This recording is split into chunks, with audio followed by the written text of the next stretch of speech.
You're listening to The Pete Sheppard Show. It's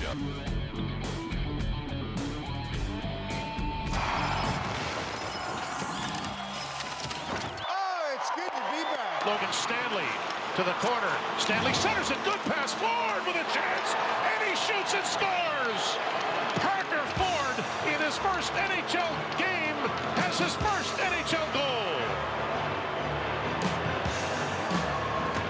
And you can't beat that. Look at that. Dreams do come true. Parker Ford back in his hometown. First ever National Hockey League game, and he is a workhorse. Does a nice job getting to the interior. I follow. Well, not really his hometown, but certainly probably the team that he grew up rooting for, the Wakefield, Rhode Island native. I grew up in Narragansett, which is about, 3 miles from there. But great to see a fellow Rhode Islander score his first NHL goal last night against the pathetic Boston Bruins, who got crushed at home again by Winnipeg again. Good morning, everybody.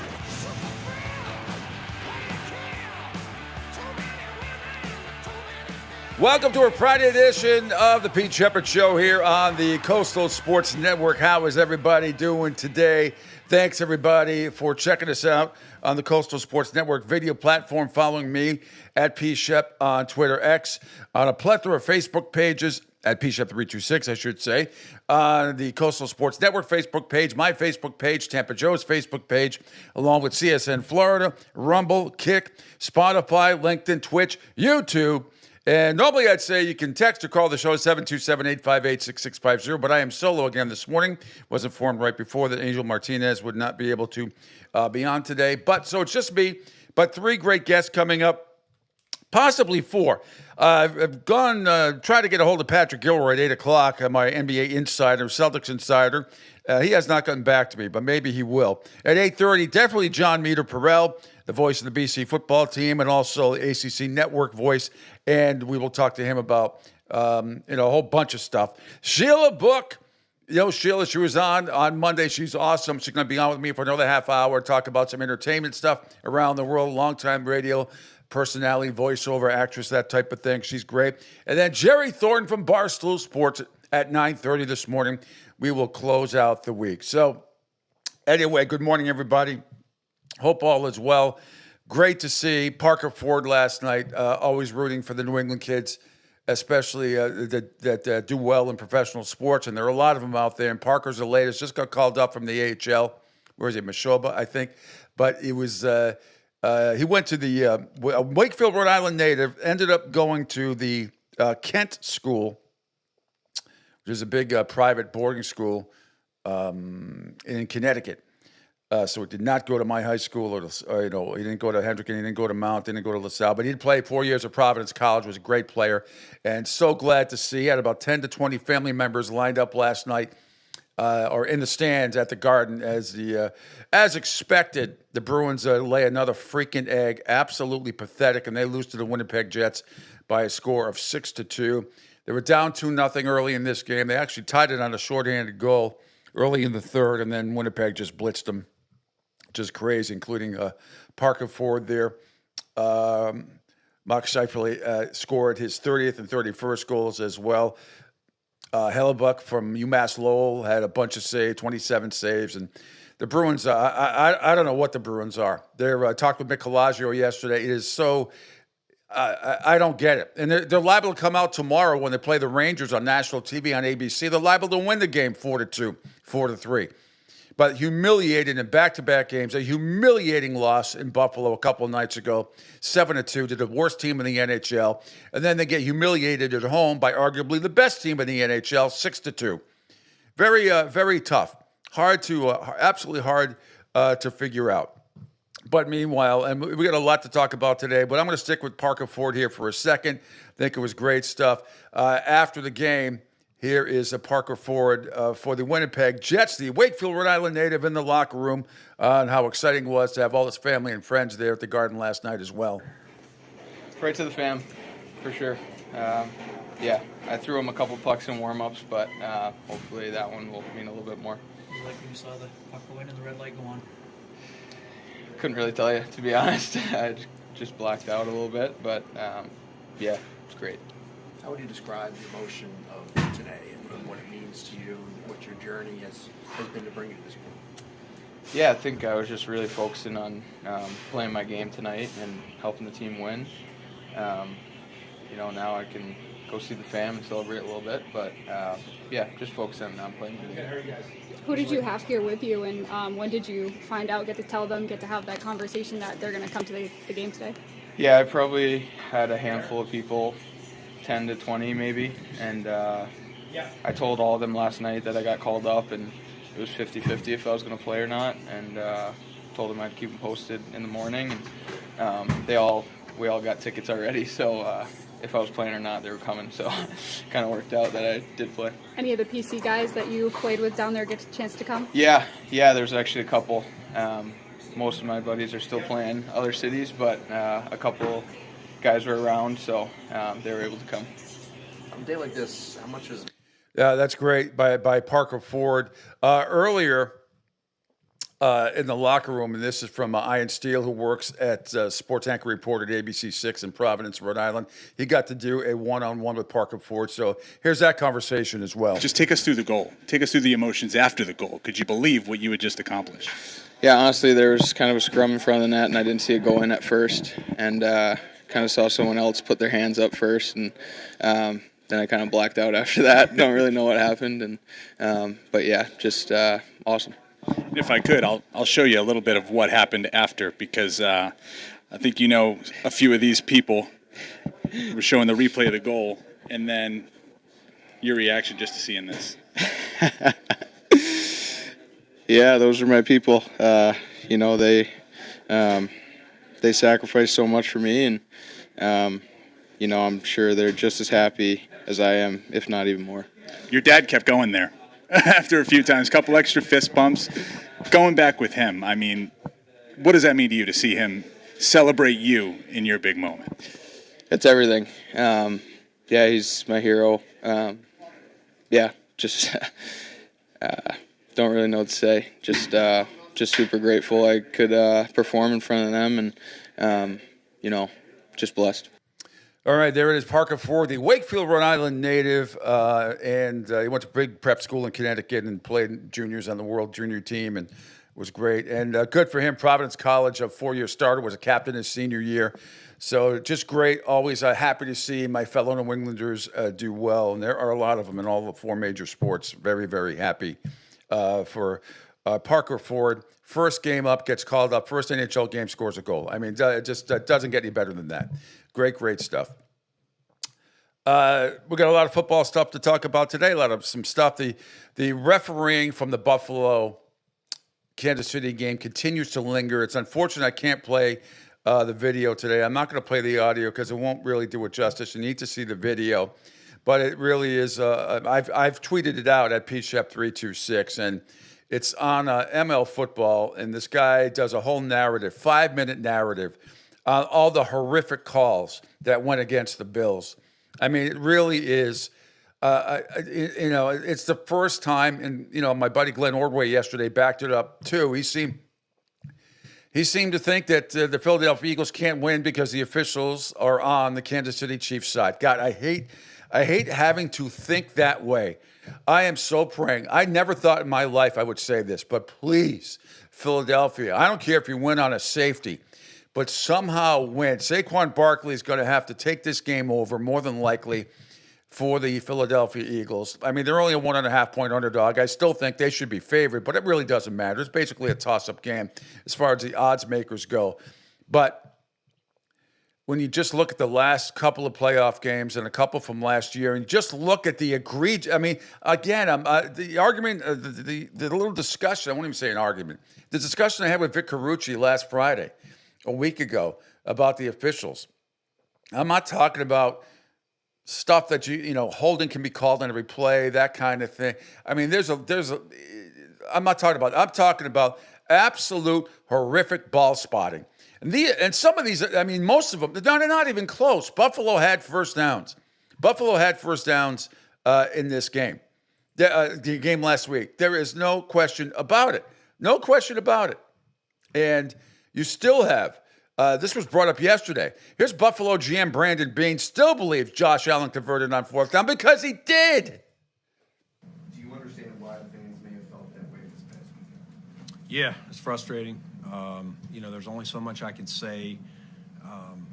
I don't. We work with the league to try to get clarity, and I'll give them credit. They've taken our calls. They've sent video and things like that. I just, I wish, if you're talking about like the fourth down play, that was, I feel like he got that. And I still feel like he got that. I felt that in the moment. And nothing has changed my mind on that,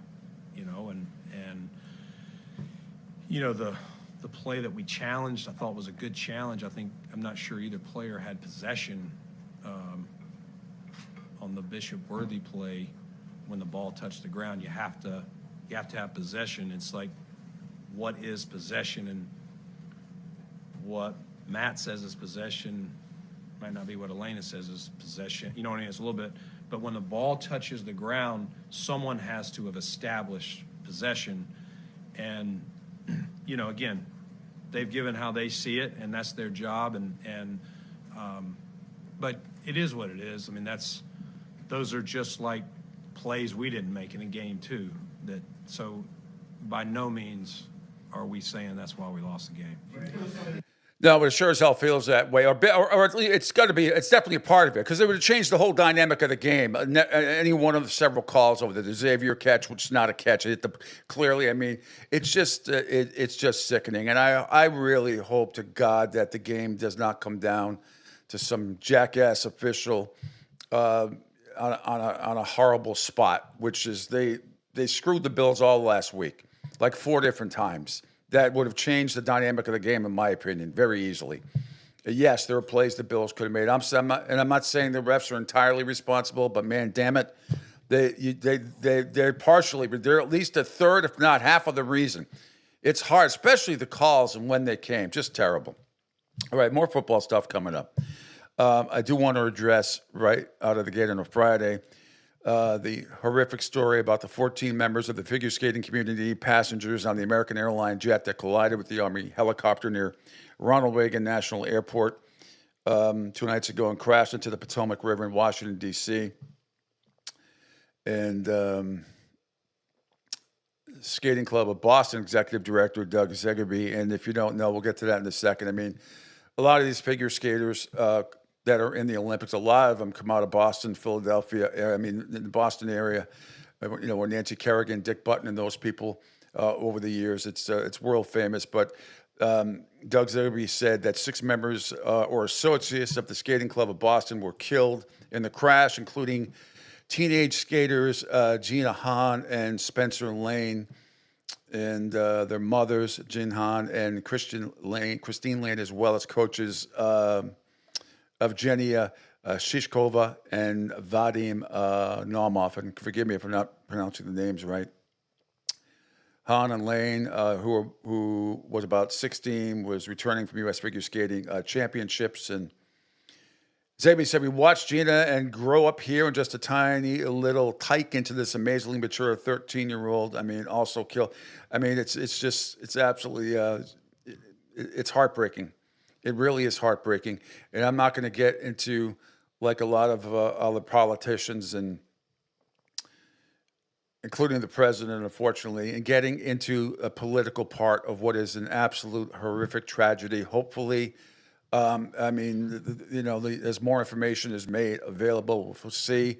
The conspiracy theorists are all out there. I can't stand that this type of an event is this horrific accident is, I hope it was an accident, is just being politicized by so many.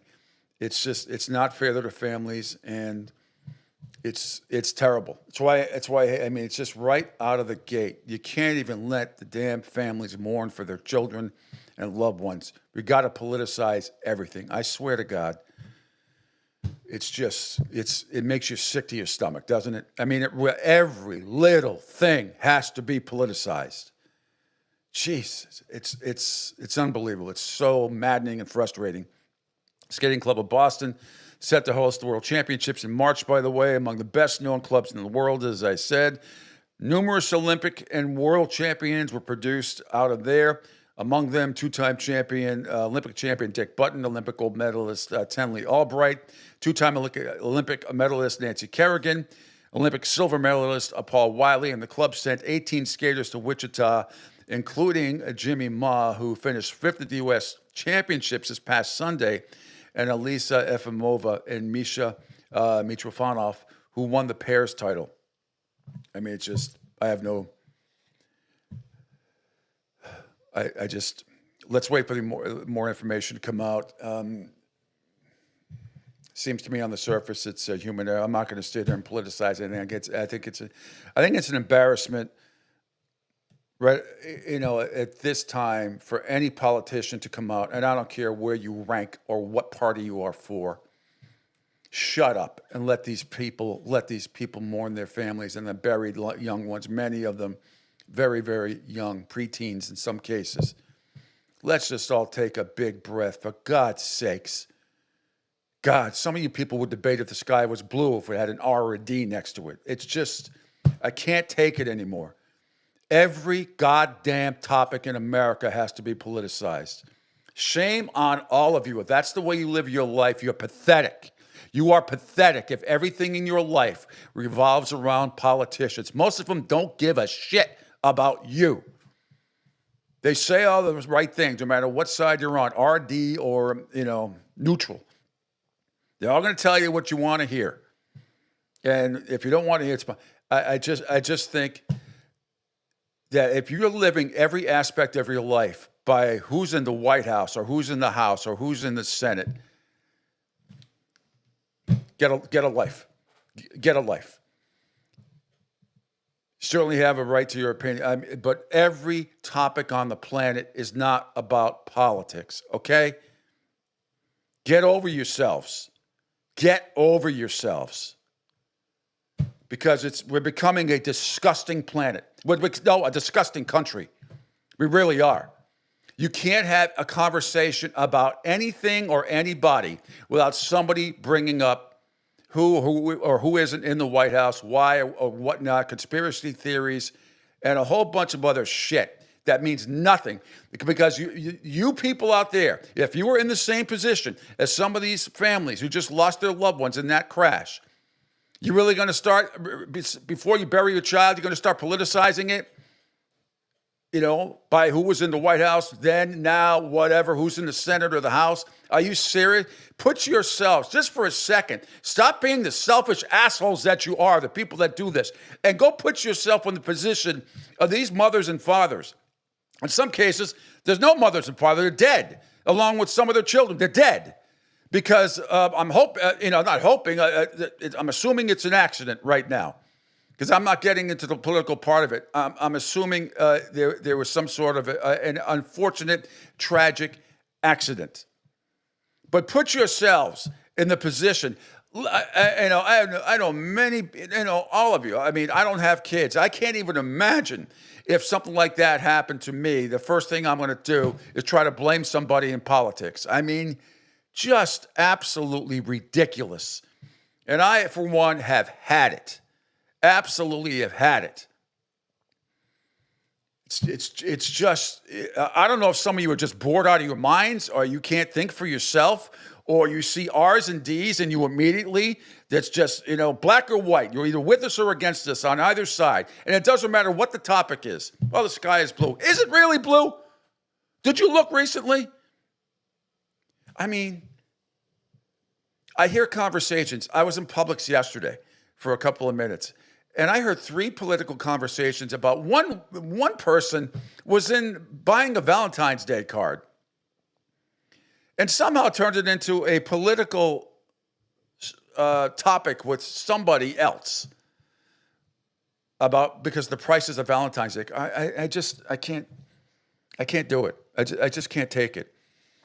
I can't take it. I mean, I never, or once in a blue moon will I talk political stuff with my friends, and it's mostly to make fun of everybody. I have my own views. I try to stay basically neutral. I told you I hate them all.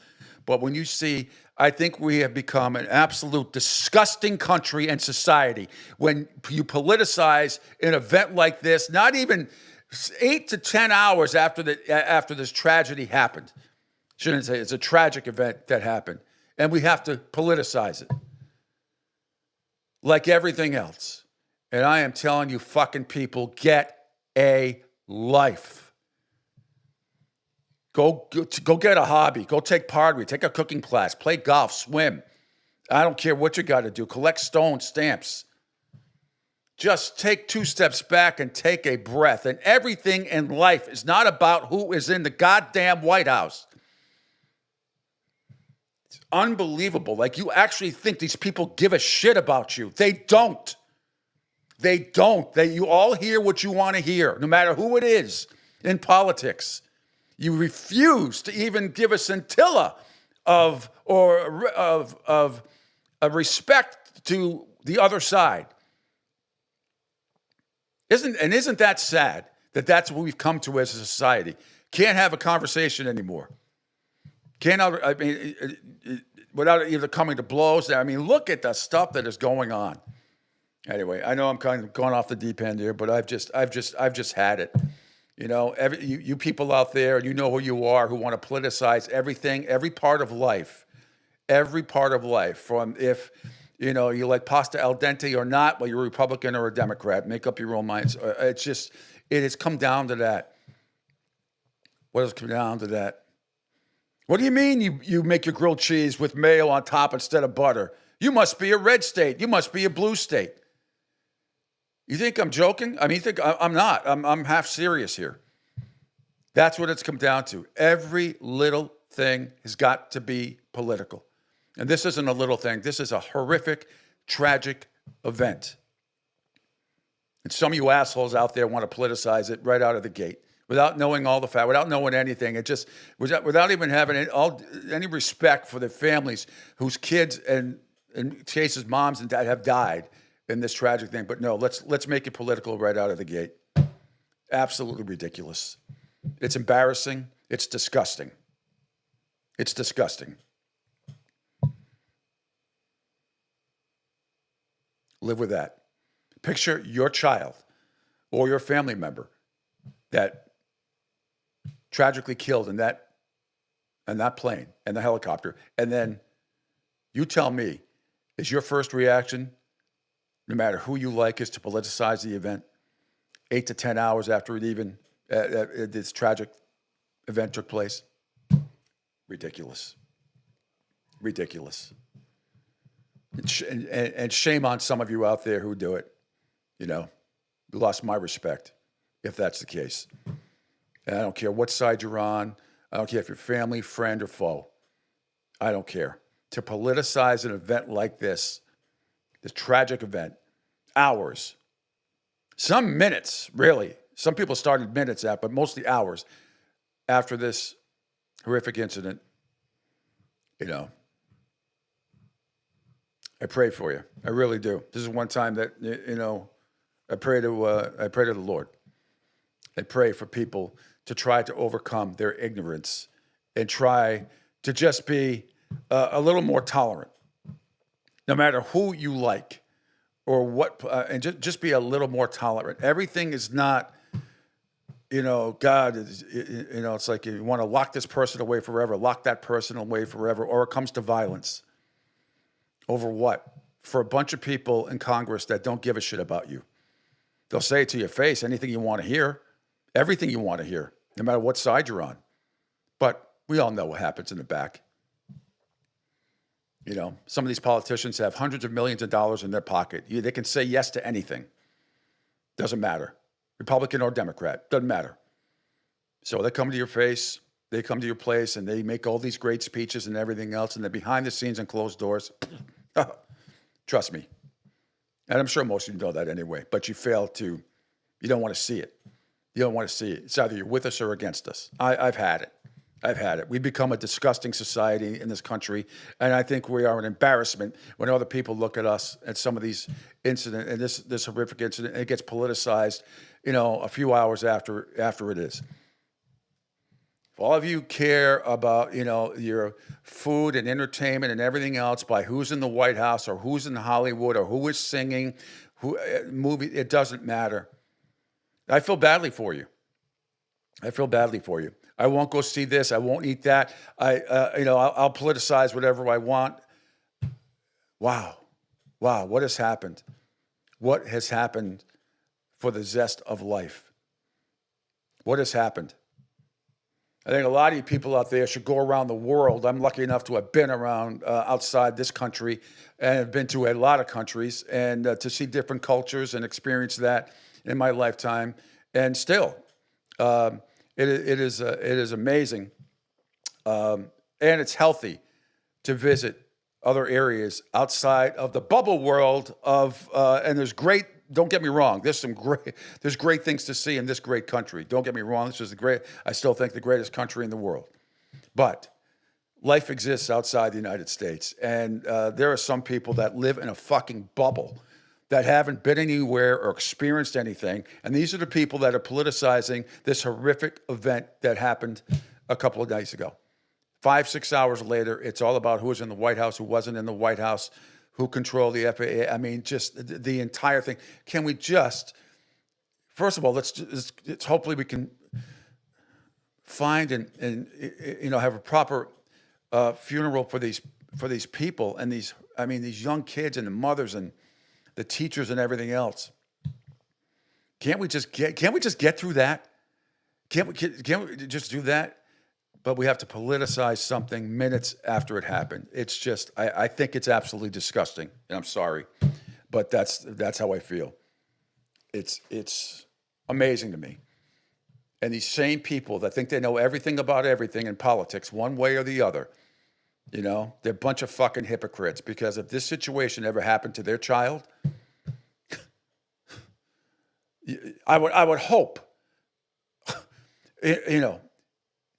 the devastation, I can't even imagine. I've lost animals in my life. That's it. That's devastating enough. I can't even imagine losing a young child. And the first thing out of my mouth is going to be about politics, about this never would have happened if so-and-so. This never would have. I think it's so sad what we've become. Not everybody, but a bigger percentage than I would like. Anyway, okay. I'm off my soapbox. I promise.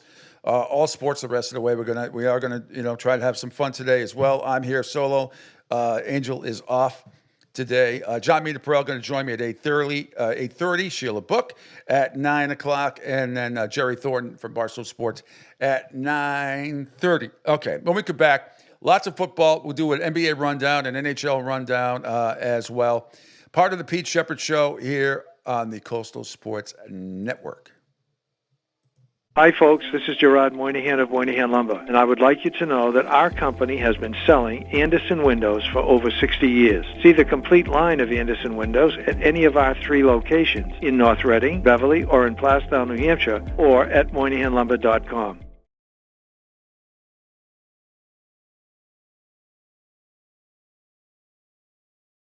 Hey everybody, it's Pete Sheppard from the Coastal Sports Network. Want to tell you about my good friend Lou DiMuzio and his company. Lou is the president and founder of Ace Technology Advisors. They're big-time tech specialists. At ATA, they're able to craft, implement, and manage the best and most appropriate solution for your business. They leverage their industry-leading experience and their portfolio of technology partners to improve your best practices and infrastructure. So you can get a hold of them at 888-599-4223. That's 888-599-4223. Check them out on their webpage, www.acetechadvisors.com. That's www.acetechadvisors.com. Or you can email them, sales@acetechadvisors.com. Check out my friend Lou DiMuzio and Ace Technology Advisors. Adopt US Kids presents What to Expect When You're Expecting. A teenager. Learning the lingo. Today I'm going to help parents translate teen slang. Now, when a teen says something is on fleek, it's exactly like saying, that's rad. It simply means that something is awesome or cool. Another one is totes. It's exactly like saying totally, just shorter. As in, I totes love going to the mall with Becca.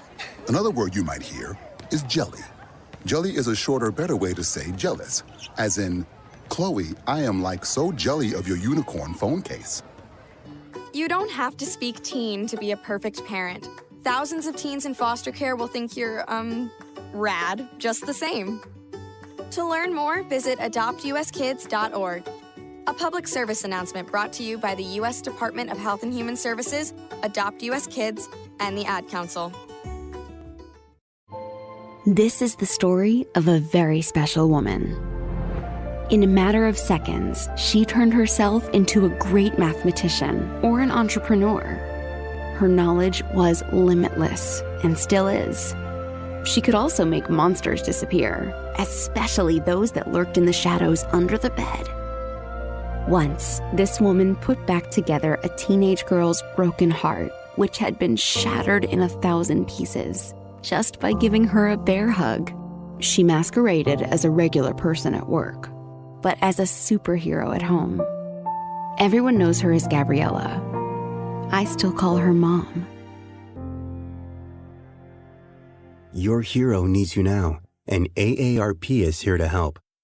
Find the care guides you need to help, complete with tips and resources at aarp.org/caregiving.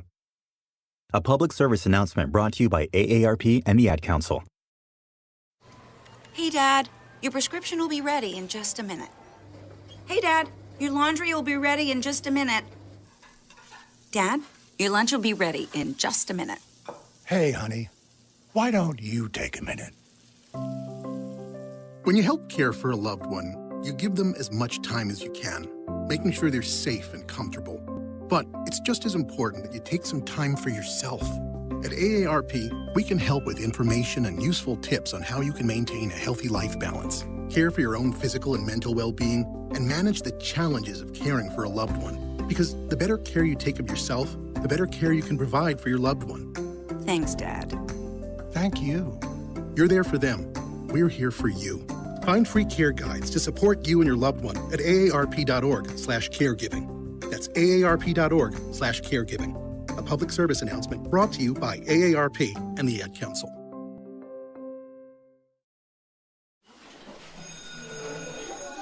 All right, class, let's hear what everyone did this weekend. Jill? Well, I raised my older sister to a big oak tree. It was at least 100 years old. My mom said I must have set a record or something. And then we went down by a stream and perched up on this huge rock and saw all of these little minnows swimming around way below us. And then I rescued my little brother from an evil slug king who was guarding him at the bush fortress. And my sister and I brought him back to our super twig fort for safety. And then we all laid out and told stories until it got dark. And the Big Dipper led us all the way home. Wow. Awesome. Where were you, Jill? Yeah. We went to the forest. It's not that far away. Anyone want to come this weekend? Ask your parents to take you and your friends to the forest this week and find the fun, adventurous you. It's closer than you think. Check out discovertheforest.org. Brought to you by the U.S. Forest Service and the Ad Council.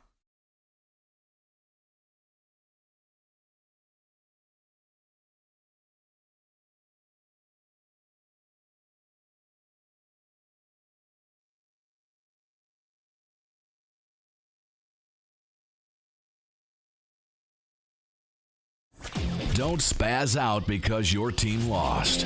Let Pete do it for you. Now, back to the Pete Sheppard Show.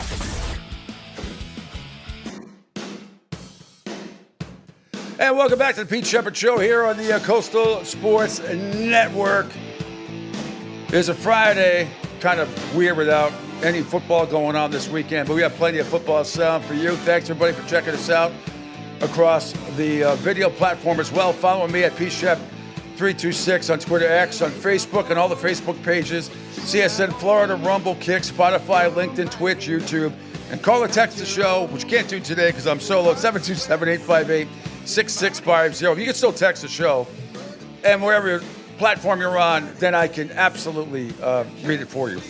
Anyway, great guest coming up today, a little bit later on. Still not sure if Patrick Gilroy is going to join me at 8 o'clock. My NBA insider, not sure about that. John Mita Perrell.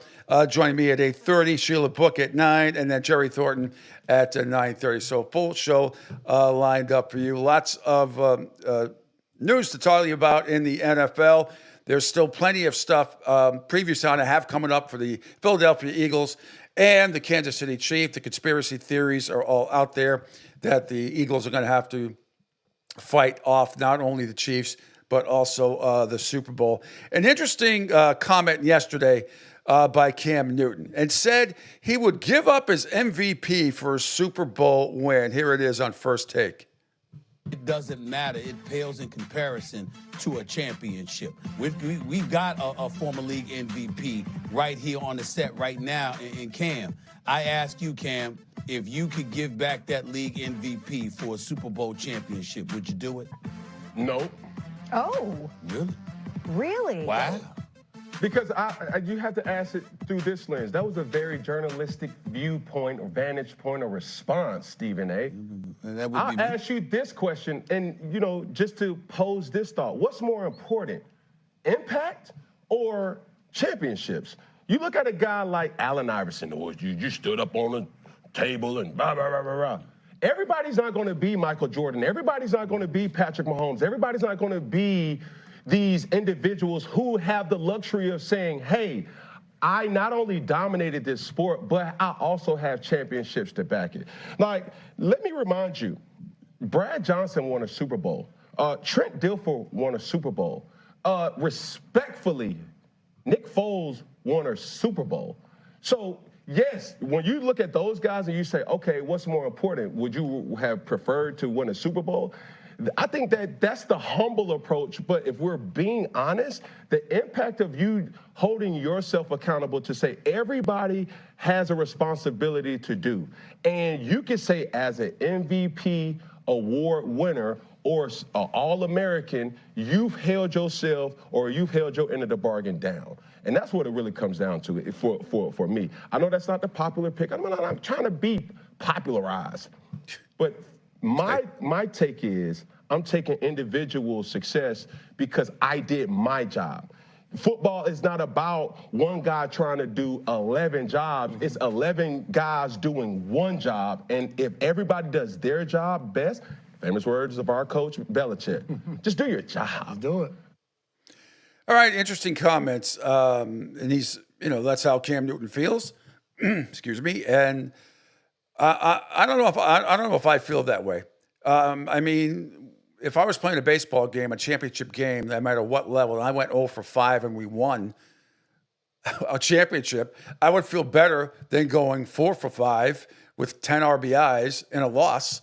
I'd feel better with the win. I mean, so you're talking about MVP, maybe Super Bowl, Hall of Fame, in that order. I could tell you personally, for me, if I was at that level, just in the NFL, if I was able to play, I would pick the Super Bowl winner. I would pick the Super Bowl. I would rather have, for me, I would rather have the Super Bowl ring than be an MVP.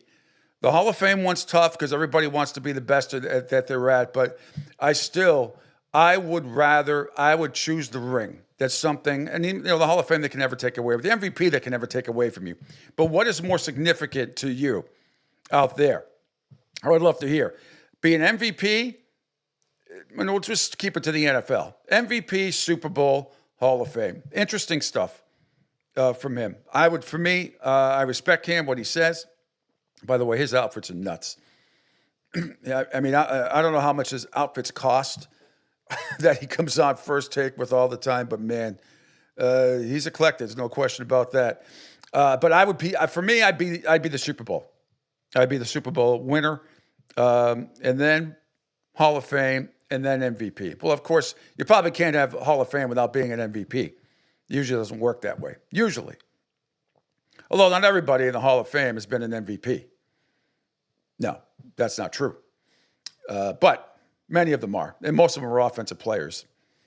Let's see. All right, meanwhile, here's Dennis Allen on Ben Johnson says he is fully. Actually, you know what? Before we get to that, I do want to get to, because I'm afraid I'm gonna forget about it.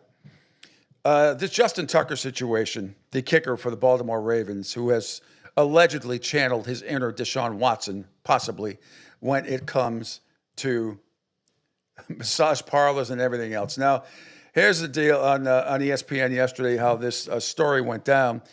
Ravens kicker Justin Tucker is accused of inappropriate sexual behavior by 6 massage therapists in that Baltimore area, according to an investigation by the Baltimore Banner. Here's ESPN yesterday. To some serious allegations against Ravens kicker Justin Tucker. Tucker is accused of inappropriate sexual behavior by 6 massage therapists in Baltimore in that area, according to an investigation by the Baltimore Banner. The allegations reportedly occurred between 2012 and 2016, which were Tucker's first 5 seasons in the NFL. About an hour after the Banner article was posted, Tucker called the allegations, quote, unequivocally false, adding, "I have never before been accused of misconduct of any kind, and I have never been accused of acting inappropriately in front of a massage therapist or during a massage therapy session or during other body work." League spokesman Brian McCarthy said they would look into the matter, and the Ravens said in a statement they take allegations of this nature seriously and would monitor the situation. We'll keep you updated if any more information comes to light. All right, and again, according to the article posted by the Banner, Tucker's... It's a brand new year. Hey, time for a brand new ride from Tammy.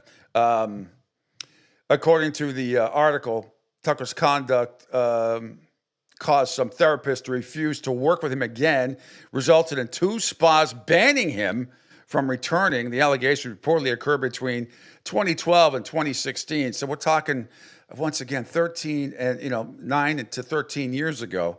Tucker's first 5 seasons in the NFL. After an hour after the Banner's article was posted, Tucker called the allegations unequivocally false, as you just heard, in a lengthy response to the media. So we'll keep you posted once again on Spagate, Massagegate. I mean, it's a therapist-gate. I mean, it's really unbelievable how this comes up again.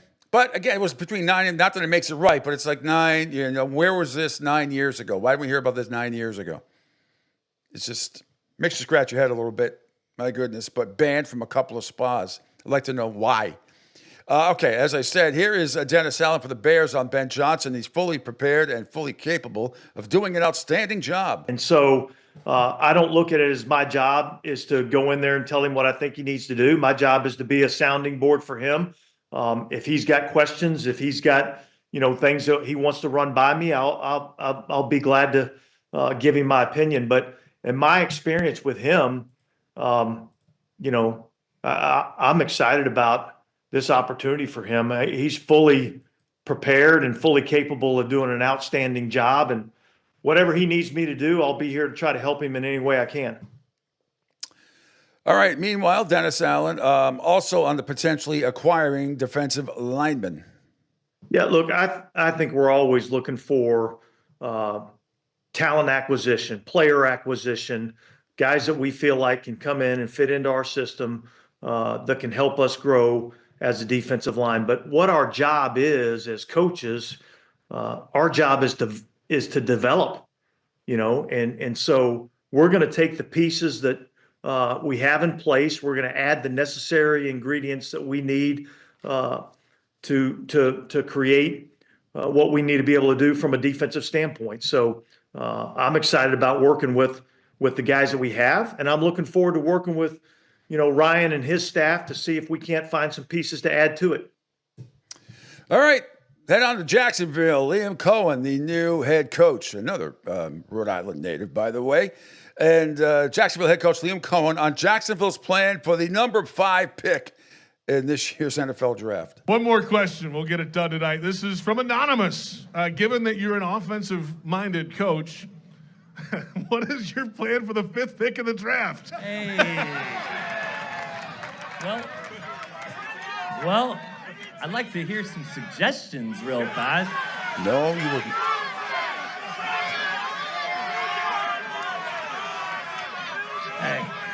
Hey, at the end of the day, man, we want to play physical defense. There we go. We want to play physical brand of football. We want to play good defense. We want to be fundamentally sound on special teams, but we better go light that scoreboard up on offense.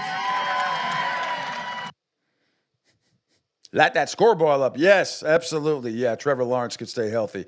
Unbelievable. Meanwhile, on Sirius XM NFL Radio, Cam Hayward discussed the quarterback situation in Pittsburgh and how the 2024 season ended.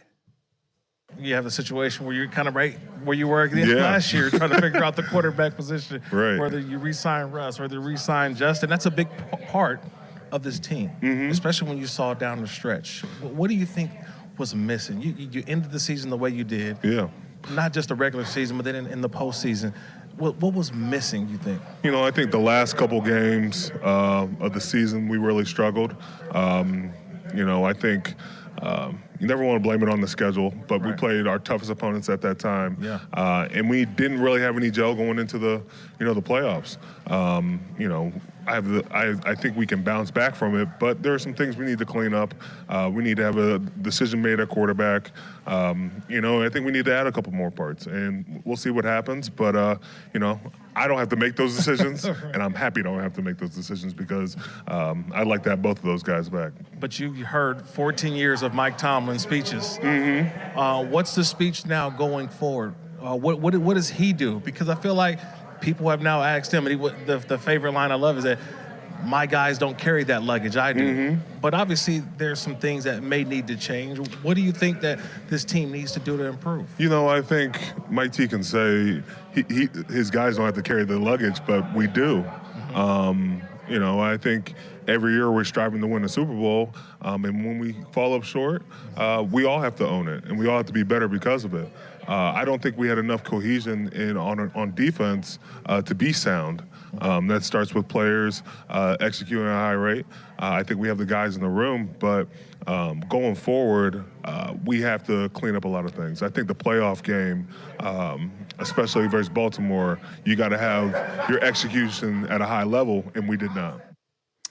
All right, and we'll get back to more preview sound coming up after the top of the hour about the Kansas City Chiefs and the Philadelphia Eagles getting ready for Super Bowl 59 a week from Sunday in New Orleans. Meanwhile, Senior Bowl is going on this weekend. There's been a lot of talk about, a lot of people, a lot of guys down there. Jalen Milroe has not looked good, the quarterback of Alabama. That is a fact. I've seen some video, especially a couple of days ago. He missed like 7 or 8 throws in a row. It was awful. Anyway, here he is on Sirius XM NFL Radio on what he's looking for to show NFL teams.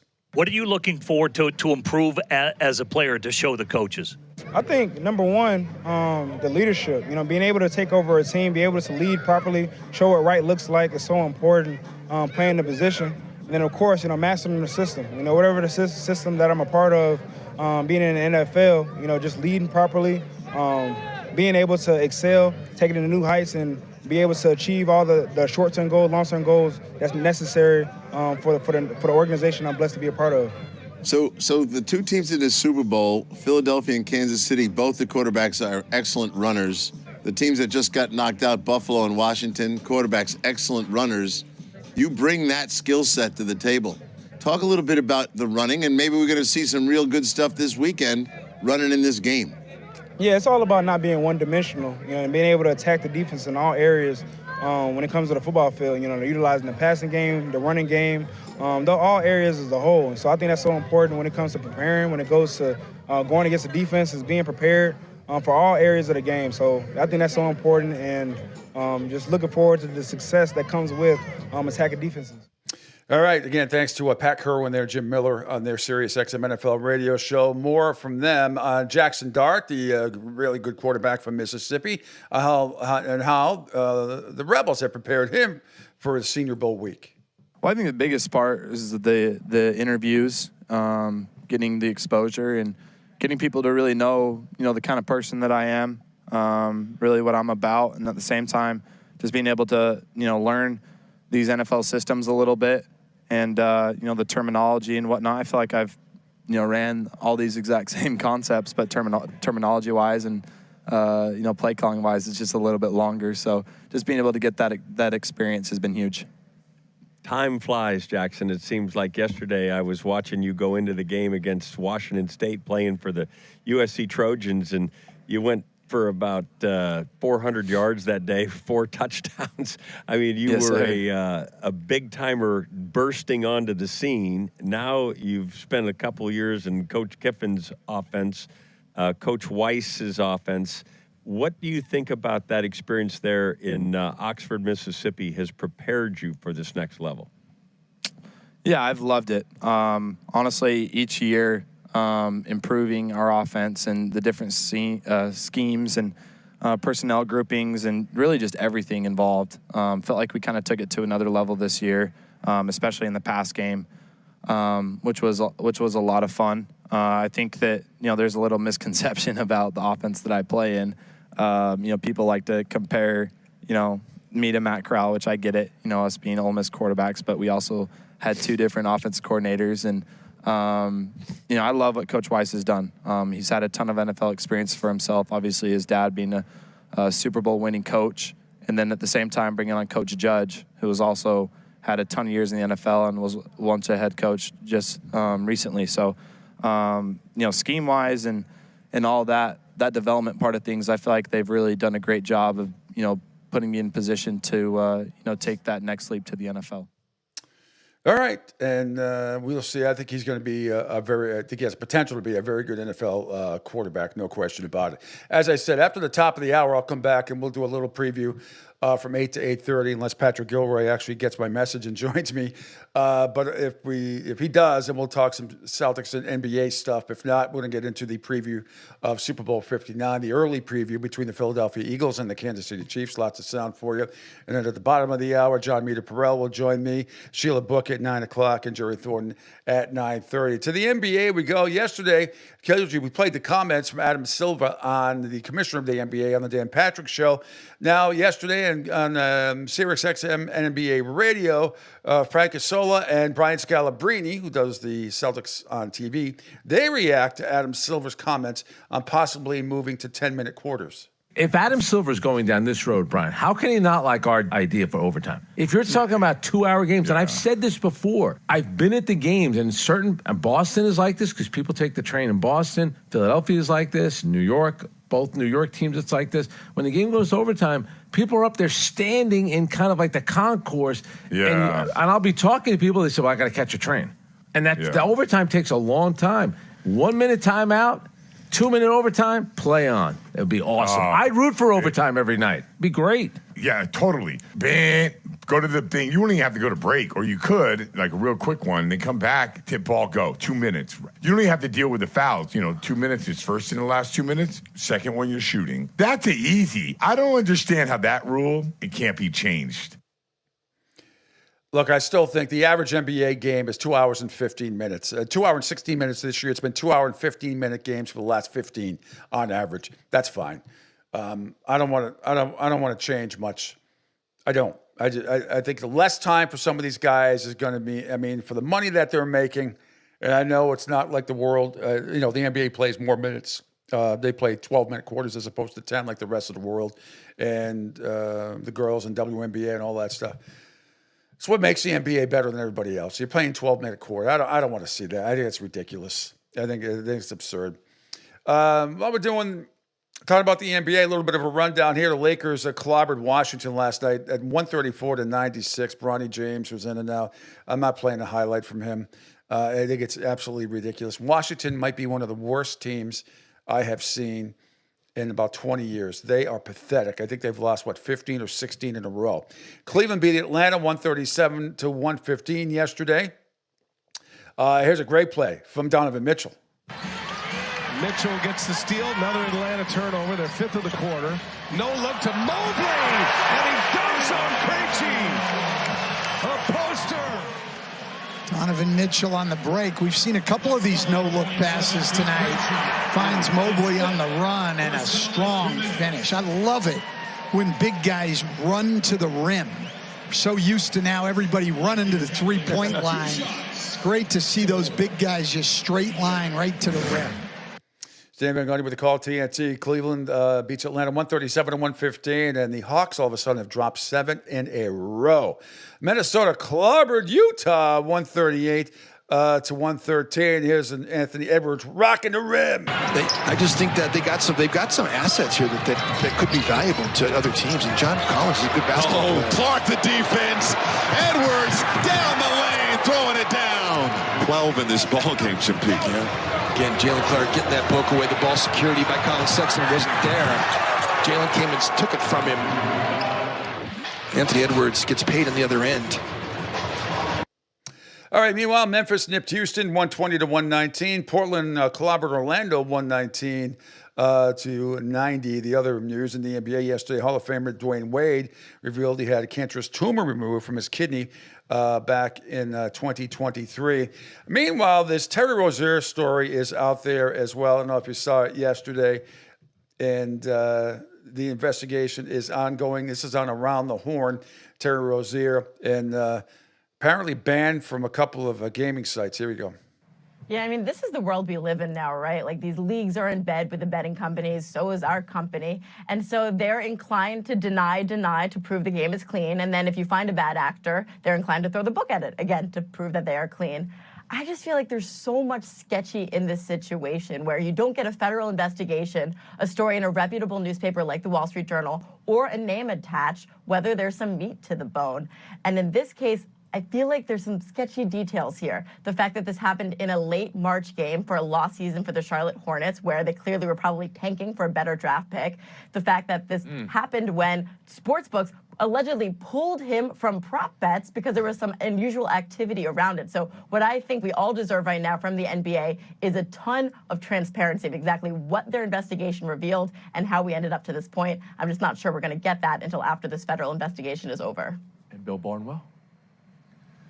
Yeah, the common thread here between the Jontay Porter case and the allegations here against Terry Rozier are that these are prop bets and under prop bets for a player who does not play very many minutes or way fewer minutes than somebody was expecting. And this is a relatively new thing to the sports gambling world. I mean, gambling on sports has been going on as long as there's been sports, but you could not go to your local bookie 20 years ago and bet on a random player's under for rebounds in a game. Right. And that is the new thing happening here. And something has happened in other countries as well. They were We've good seen local in bookies. England, for example, there was a famous case where a soccer player tried to kick the ball out of bounds early in a match because there was a market for getting the ball out early in a game. And cricket, an opportunity to bet on a no ball, basically a wild pitch in cricket, led to a scandal. As you have more and more granular bets that teams are dealing with, there's more opportunities to exploit the game. And even for a player who has a ton of money, again, allegedly, there's the possibility that could influence them to do something that they think would not influence the game, really. So wouldn't it be in a league's position, Bill, sorry to interrupt, just to say, you know what, those granular bets, the ones you're talking about, those really far-fetched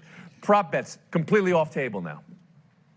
It does seem like the easiest way to resolve this is to remove the unders from prop bets or remove prop bets altogether. There's going to be more instances where there are concerns about this happening, whether it actually happens or not, until we get to that. One thing I hadn't considered.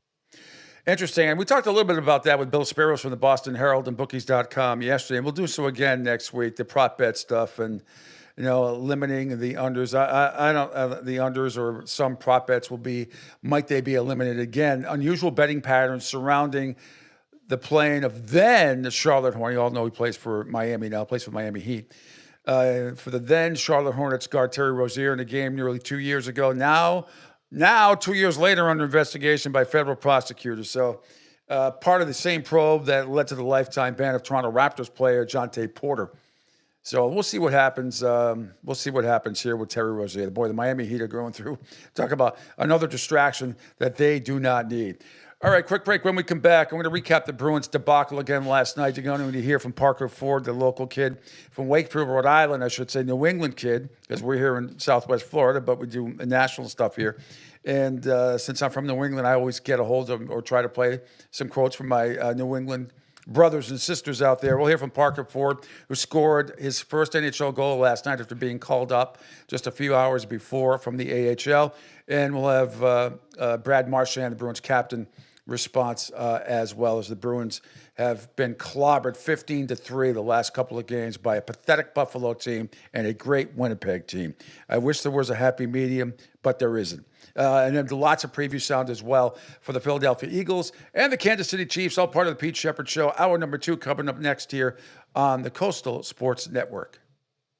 Hi, folks. This is Gerard Moynihan of Moynihan Lumber, and I would like you to know that our company has been selling Anderson windows for over 60 years. See the complete line of Anderson windows at any of our 3 locations in North Reading, Beverly, or in Plastown, New Hampshire, or at MoynihanLumber.com. Hey everybody, it's Pete Sheppard from the Coastal Sports Network. Want to tell you about my good friend Lou DiMuzio and his company. Lou is the president and founder of Ace Technology Advisors. They're big-time tech specialists. At ATA, they're able to craft, implement, and manage the best and most appropriate solution for your business. They leverage their industry-leading experience and their portfolio of technology partners to improve your best practices and infrastructure. So you can get a hold of them at 888-599-4223. That's 888-599-4223. Check them out on their webpage, www.acetechadvisors.com. That's www.acetechadvisors.com. Or you can email them, sales@acetechadvisors.com. Check out my friend Lou DiMuzio and Ace Technology Advisors.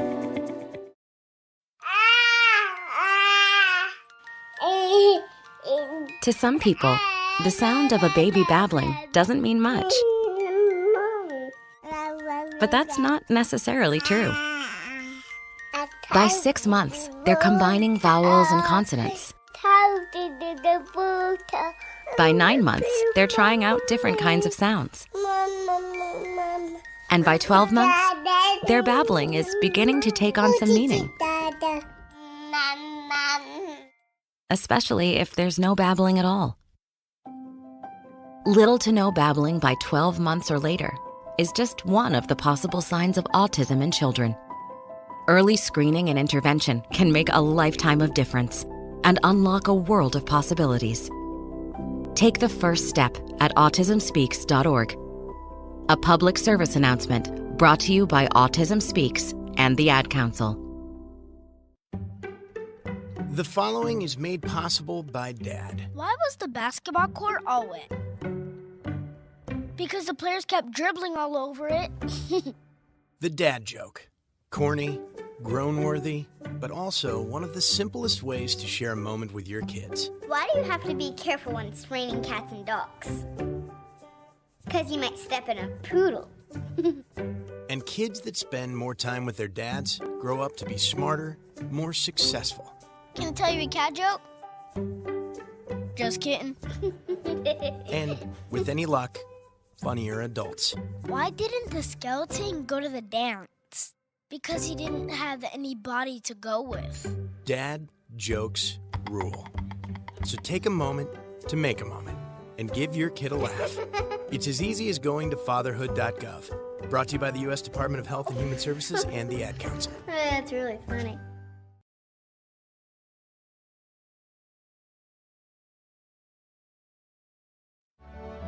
Okay, men, this is your time. Maybe you didn't choose this, but you're here now. You're gonna go out there and be an all-star caregiver. It's up to you. So what are you gonna do? You're gonna go grocery shopping, cook, clean, be there emotionally and physically. You gotta dig deeper. Drive them to physical therapy, doctor's appointments. Don't you forget about the pharmacy. I know you won't, because that's what caregivers do. Don't give up. Don't ever give up. This is your time to show the world, your family, and yourself that you're tougher than tough. Now go out there and be the best caregiver this world has ever seen. Caregiving is tougher than tough. Find the care guides you need at aarp.org/caregiving. A public service announcement brought to you by AARP and the Ad Council. Hi, I'm Danica Patrick, and proud aunt. Watching my nieces grow, play, and learn is amazing. But not every child gets to be carefree. 1 in 6 kids in the U.S. are hungry. 1 in 6. That little girl sitting alone at the playground, she can't play like the other kids. She doesn't have the energy because she's hungry. School lunch will be her only meal today. It breaks my heart that this is the reality in our country, but it's something that Feeding America is working to change. Each year, the Feeding America network of food banks rescues billions of pounds of good food that would have gone to waste. This food is then provided to families and children in need. Being a kid should be about using your imagination, learning, and having fun. These children shouldn't have to miss out on simply being a kid because they're hungry. To find out how you can help end childhood hunger in your community, visit feedingamerica.org. Brought to you by Feeding America and the Ad Council.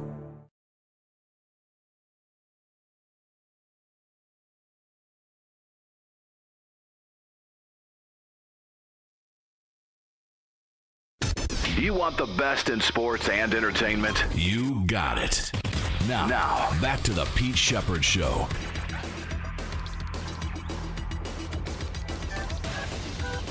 Hey, everybody, I want to tell you about Phil Castanetti, Sports World in Saugus, Massachusetts, the Wings place to buy or sell the finest in sports memorabilia. For the last 35 years, the Sports World has offered the finest in sports collectibles, all sorts of great stuff. Everything you could possibly imagine, I'm telling you, it's great. Great condition. Get down to Sports World, 184 Broadway in Saugus. Call 781-233-7222 for more information. That's 781-233-7222 for more information. Sports World in Saugus. Be there. Welcome back. It's hour number 2. Pete Sheppard Show here on the Coastal Sports Network. How's everybody doing on this non-football Freaky Friday? No football to talk about. Well, actually, there is football to talk about. There's just not any games coming up except for the Senior Bowl coming up in Mobile, Alabama, coming up this week. Looked a little chilly down there last I saw. Okay, we're going to get to some Kansas City and Philadelphia sound as well. First, once again, wanted to the Bruins last night in her horrific performance. Took a little while for it to really click, sink in. They're down 2-0 early. They tied the game with a shorthanded goal in the third at 2-2. Then they just fell apart. Absolutely fell apart like they've been. They lose 6-2. They've been outscored 13-3. Right? Or 13-4, I should say, the last 2 games. Pathetic Buffalo team and a great Winnipeg team. Excuse me. Slip of the tongue there. Meanwhile, we played last hour, and I'll play some of it again. Parker Ford, the kid out of Wakefield, Rhode Island, just called up from the AHL, scores his first goal for Winnipeg. Brad Marchand also scored last night, but was asked after the game about possible trade rumors and the status of the team. A couple weeks back, when your management talked about looking at the season down 2 paths, but does that put pressure on you guys with the trade deadline not that far away to try to prove yourselves worthy of investing in, and does it make guys worried about the alternative to that? I mean, the only thing we can do is focus day to day. I mean, they're going to do what they feel is necessary for the team, and all we can do is worry about play and what we can control. We can't control any decision that is going to be made. We have to come and do a job here every day. And that's all we can worry about right now. Have you been, is it hard, given that your own name gets dropped in there, to block that out? Is that a hard thing to have the mental discipline to do? No, I mean, I'm not really worried about what's being said in the media. At the end of the day, like I said, they're going to make the decisions for the group that they feel is necessary. I have no control over that, so going to worry about what's going on here and play for this group, and as long as I'm here, I'm Boston Bruins, that's what I'm worried about. All right, Brad Marchand, yep, and just awful. And who can figure it out? Like I said, tomorrow on ABC, they host the Rangers. They're liable to win the game 5-1, and then you just don't know. I have no idea. This team has absolutely no identity except what Mick and I talked about yesterday. Michelangelo, Dr. Jekyll, Mr. Hyde. That's what it is. Meanwhile, around the rest of the NHL, as long as we're talking about it, Carolina beat Chicago by a score of 3-2. Now Orlov, side of it, Robinson, Svechnikov's audible makes the save. Orlov tees it up again, and another save by Soderblom. And now it's going to spring Bedard. Bedard goes in and scores. A little flip shot. He took something off of the pitch. Great Connor Bedard, but Carolina goes on to win by a score of 3-2. As I said, Winnipeg blasted Boston 6-2. Minnesota blanked Montreal 4-0. Ottawa in overtime over Washington. Norris dives back. Chicklin knocks him down. Pinto back with it. Sheppard drifting in. They find him in front. Sheppard on a roll. In, shoots, scores! Thomas Sheppard on his birthday wins it for Ottawa. Off the entry, Norris with some speed. Now Chicklin's going to close. There's the physicality. Knock him down. Shane Pinto battling as well. Chipping away. Sticks with it. Now Pinto takes a little peek. Identifies that Sheppard's wide open in front. All right, thanks there for TSN with the call. Tampa Bay blanked the LA Kings. They've been awful, but Tampa Bay, Brandon Hagel had a couple of goals yesterday. Here's one of them.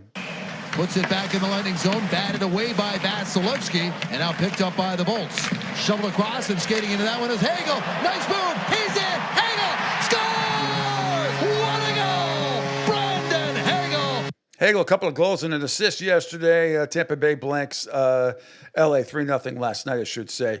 It was the Islanders blanking Philadelphia 3-0. Calgary over Anaheim 4-1. Detroit got by Edmonton in a shootout. Larkin scored earlier this year, 33% for his career. Bears down on Skinner to win it, and he does. Dylan Larkin beats Skinner blocker side, and the Red Wings come all the way back. And for a second consecutive game, they win after trailing by a score of 2-0.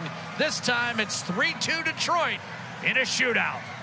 Meanwhile, Columbus and another thriller over Vegas in overtime. Got separation. Here he is for the win. Ken Johnson in on goal. Same bay rebound. Werenski moves Sillinger. He scores.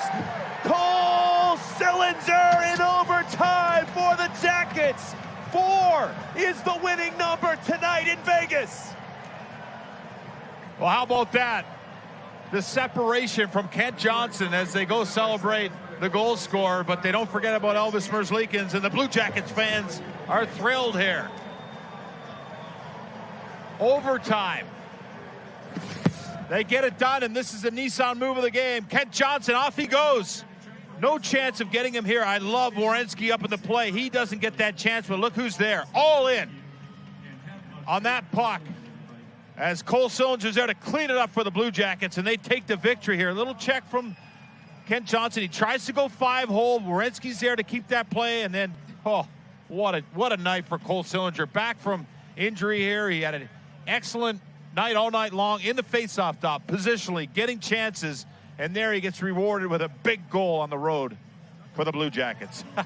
All right, there's your NHL rundown for you. We're going to get into some football stuff once again between the Chiefs and the Eagles, getting ready as the Eagles get ready to battle the Chiefs and, to a degree, the officials coming up in Super Bowl 59. Talked about it earlier, but speaking of gambling and officials, a story came out last night by David Putman on ESPN.com. Football bettors in Nevada beat the sportsbooks out of a net $2.1 million in December. That's the first monthly loss during the NFL regular season for the state's bookmakers in 12 years. Think about that. It's only the 13th losing month on football bets during the regular season in the state's history, and the largest net loss on football since November of 2012, when the sportsbooks lost $5.3 million on bets on the NFL and college football. That's according to the Nevada Gaming Control. Favorites, always popular with the betting public, won 76.7% of games outright in December. The highest winning percentage for the month since 2005, the fourth highest in the Super Bowl era. The chalk covered the spread in 59% of games during the month, the fifth best mark in the Super Bowl era. Overall, in December, Nevada sportsbooks won a net $15 million, almost all of it coming on bets on basketball. And again, the rough December capped an up-and-down regular season for Nevada sportsbooks. The books kicked off the season by winning a net $80.9 million in an upset-filled September, the most lucrative month, by the way, in state history. But the tide turned in the closing months of the football season. Yeah, boo-hoo for Vegas people that run these casinos and everybody losing money. Yeah, you're not going to shed a tear from anybody, trust me. They're all going to make out in the end. All right, let's get to some Kansas City and Philadelphia stuff here, if I may. Andy Reid, let's start with him, head coach of the Chiefs, on Patrick Mahomes' focus, especially around this time of year. This is from the Kansas City Chiefs webpage. He's been good with that. I'd say that's been a consistency. You can really see as the season builds up, he's even more focused and more focused. And you get to this time of the year, he's really locked in. Yeah. I'm curious if you've heard any of the reactions this week calling him, Michael Jordan, right?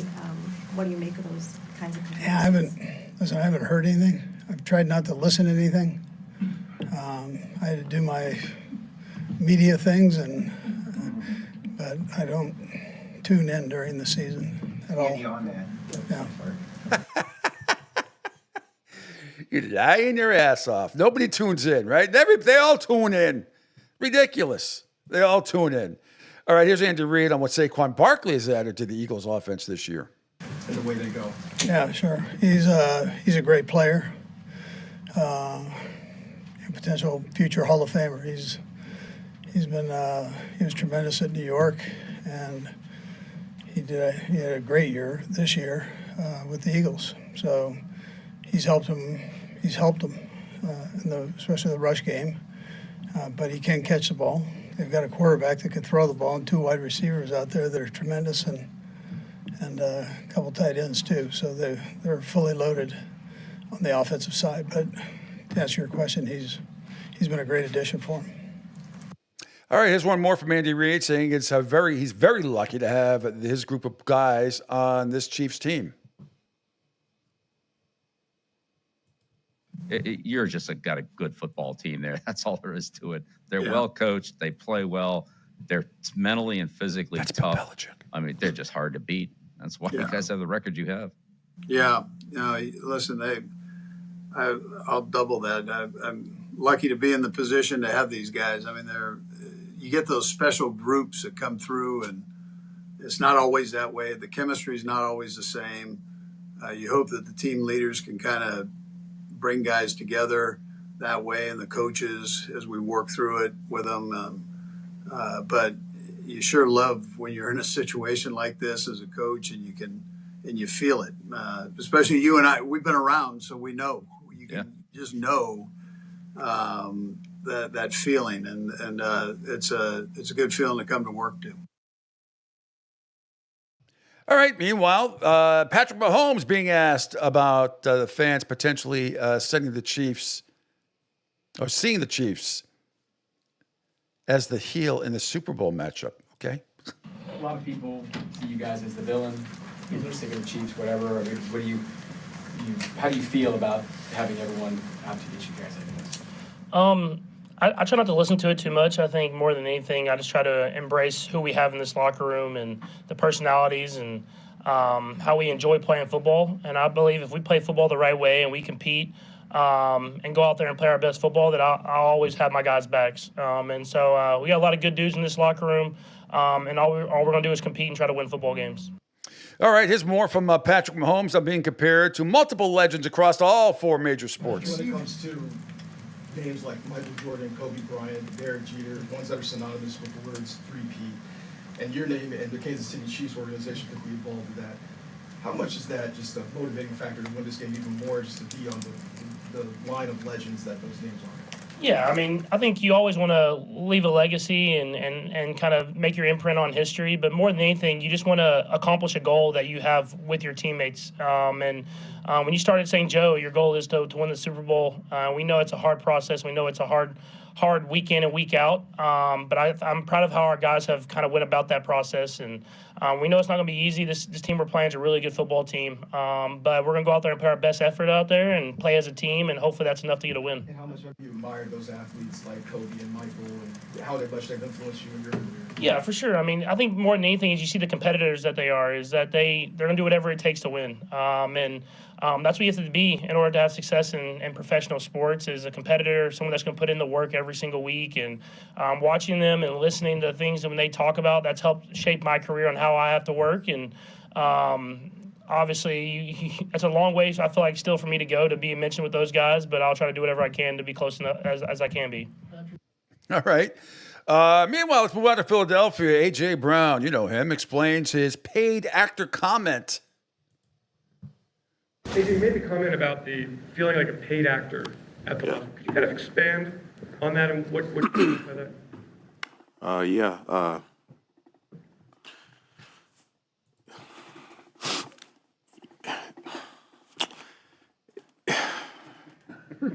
Yes, it's about us, but it's not about us in that way. Good Lord. We have so much we have to do for everyone else, and for the media, the fans. Oh, stop it. And there's only so little time that we get to, You're gonna get Super Bowl focus tickets on for my family. what's important, and that's the game.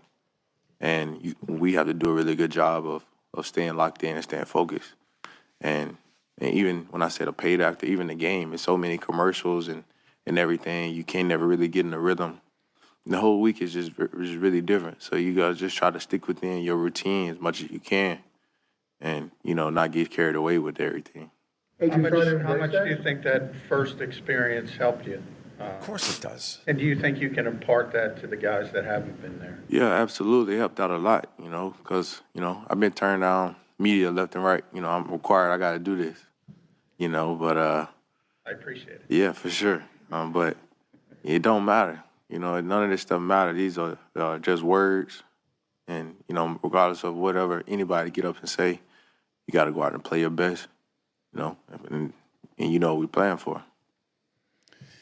A.J. Brown, look, after the first time, it can be overwhelming. You're at a Super Bowl to play. I've talked to a number of them in my life, and I know. But, you're a veteran now of it. You handle your business this week. You don't wait to the last second. Handling your business, meaning whatever tickets and ever travel agents, whatever it is, can handle it. He already seems like he's building in an excuse that if they don't win, oh, woe is me, I'm mentally exhausted before going to the Super Bowl. There are 9 million guys that would like to be in your situation. I don't want to hear it. And you better win the goddamn game. Please, for the love of God, A.J. Brown, win the game. Here's more from A.J. On what makes the Chiefs' defense so good. AJ, what makes Kansas City's defense so good? It's a complex question, man, because they are really good. Stopping the run, they're really good in the back end and play hard. It's the reason why they're in this position, year after year after year. And so we definitely got our hands full, and we just got to come out and play our style of game. All right, moving on to Saquon Barkley. Dealing with all the losing with the Giants has made him a better player. How did you deal with the losing, up in New York, one winning season in 6 years? How did you kind of just cope? Because obviously winning is the only thing you talk about. So how tough was that? Yeah, it was definitely tough. But I think that's why I'm the player I am today, and the reason why I'm having the success I am today. Whether it's losing or the adversities and the injuries that I went through, the reason why I'm able to be at the age I am, and after all those injuries, I never gave up. I never lost hope. I just thought that. I always saw this moment coming. I always saw this success coming. At the time, I thought I was going to be still in the New York Giant uniform.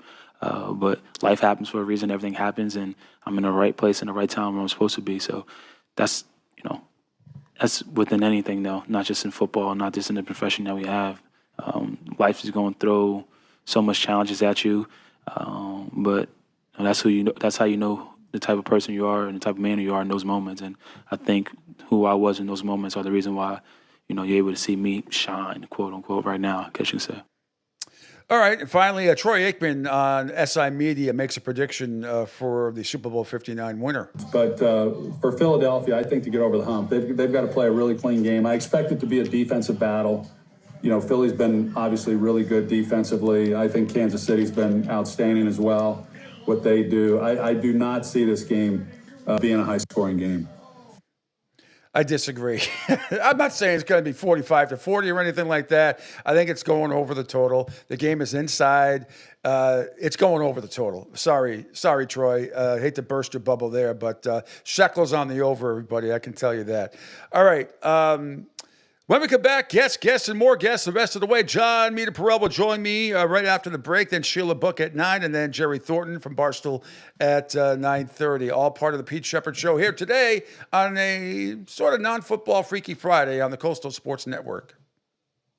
Hi, folks. This is Gerard Moynihan of Moynihan Lumber, and I would like you to know that our company has been selling Anderson windows for over 60 years. See the complete line of Anderson windows at any of our 3 locations in North Reading, Beverly, or in Plastown, New Hampshire, or at MoynihanLumber.com. Hey everybody, it's Pete Sheppard from the Coastal Sports Network. Want to tell you about my good friend Lou DiMuzio and his company. Lou is the president and founder of Ace Technology Advisors. They're big-time tech specialists. At ATA, they're able to craft, implement, and manage the best and most appropriate solution for your business. They leverage their industry-leading experience and their portfolio of technology partners to improve your best practices and infrastructure. So you can get a hold of them at 888-599-4223. That's 888-599-4223. Check them out on their webpage, www.acetechadvisors.com. That's www.acetechadvisors.com. Or you can email them, sales@acetechadvisors.com. Check out my friend Lou DiMuzio and Ace Technology Advisors. Right now, our country feels divided, but there's a place where people are coming together. I gotta tell you, I was nervous to talk to someone so different than me. Me too, but I'm glad we are. Love Has No Labels and One Small Step are helping people with different political views, beliefs, and life experiences come together through conversation, and it feels good. Wow, your story is so... Interesting? Yeah.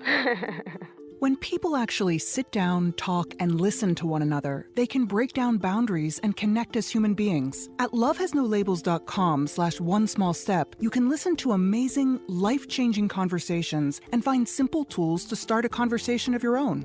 I know one thing. This conversation gives me hope. It gives me a lot of hope, too. Take a step toward bringing our country and your community together by having the courage to start a conversation at lovehasnolabels.com/onesmallstep. A message from StoryCorps, Love Has No Labels, and the Ad Council. People do some pretty cool things in their 40s and 50s. Why should saving for retirement be any different? I mean, they go back to college, learn new instruments, start skateboarding. Whoa! Okay, maybe that one's not for everybody, but saving for retirement is. With aceyourretirement.org, you can get on track with your retirement savings no matter your age. Just have a 3-minute chat with Avo, the friendly digital retirement coach from AARP. You'll get personalized recommendations based on your input that are easy to understand and work with your lifestyle. It's quick, easy, and free. Plus, it's sponsored by AARP, so you know they got your back.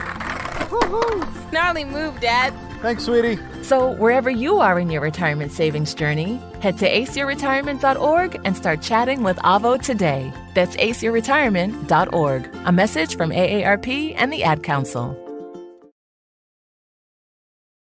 Adopt US Kids presents What to Expect When You're Expecting. A teenager. Learning the lingo. Today I'm going to help parents translate teen slang. Now, when a teen says something is on fleek, it's exactly like saying, that's rad. It simply means that something is awesome or cool. Another one is totes. It's exactly like saying, totally, just shorter. As in, I totes love going to the mall with Becca. Another word you might hear is jelly. Jelly is a shorter, better way to say jealous. As in, Chloe, I am like so jelly of your unicorn phone case. You don't have to speak teen to be a perfect parent. Thousands of teens in foster care will think you're, rad, just the same. To learn more, visit adoptuskids.org. A public service announcement brought to you by the U.S. Department of Health and Human Services, Adopt U.S. Kids, and the Ad Council. This is the story of a very special woman. In a matter of seconds, she turned herself into a great mathematician or an entrepreneur. Her knowledge was limitless and still is. She could also make monsters disappear, especially those that lurked in the shadows under the bed. Once, this woman put back together a teenage girl's broken heart, which had been shattered in 1,000 pieces, just by giving her a bear hug. She masqueraded as a regular person at work, but as a superhero at home. Everyone knows her as Gabriella. I still call her Mom. Your hero needs you now, and AARP is here to help. Find the care guides you need to help, complete with tips and resources at aarp.org/caregiving. A public service announcement brought to you by AARP and the Ad Council. Don't spaz out because your team lost. Let Pete do it for you. Now, back to the Pete Sheppard Show.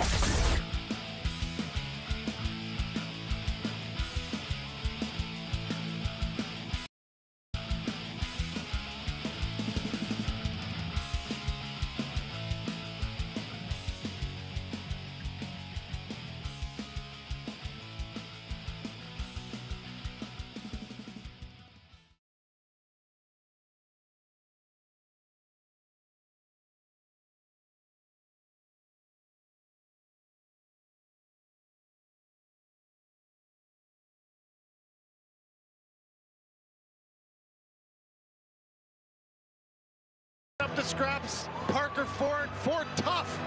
First ever game, his first ever National Hockey League goal. Grab the puck, kid.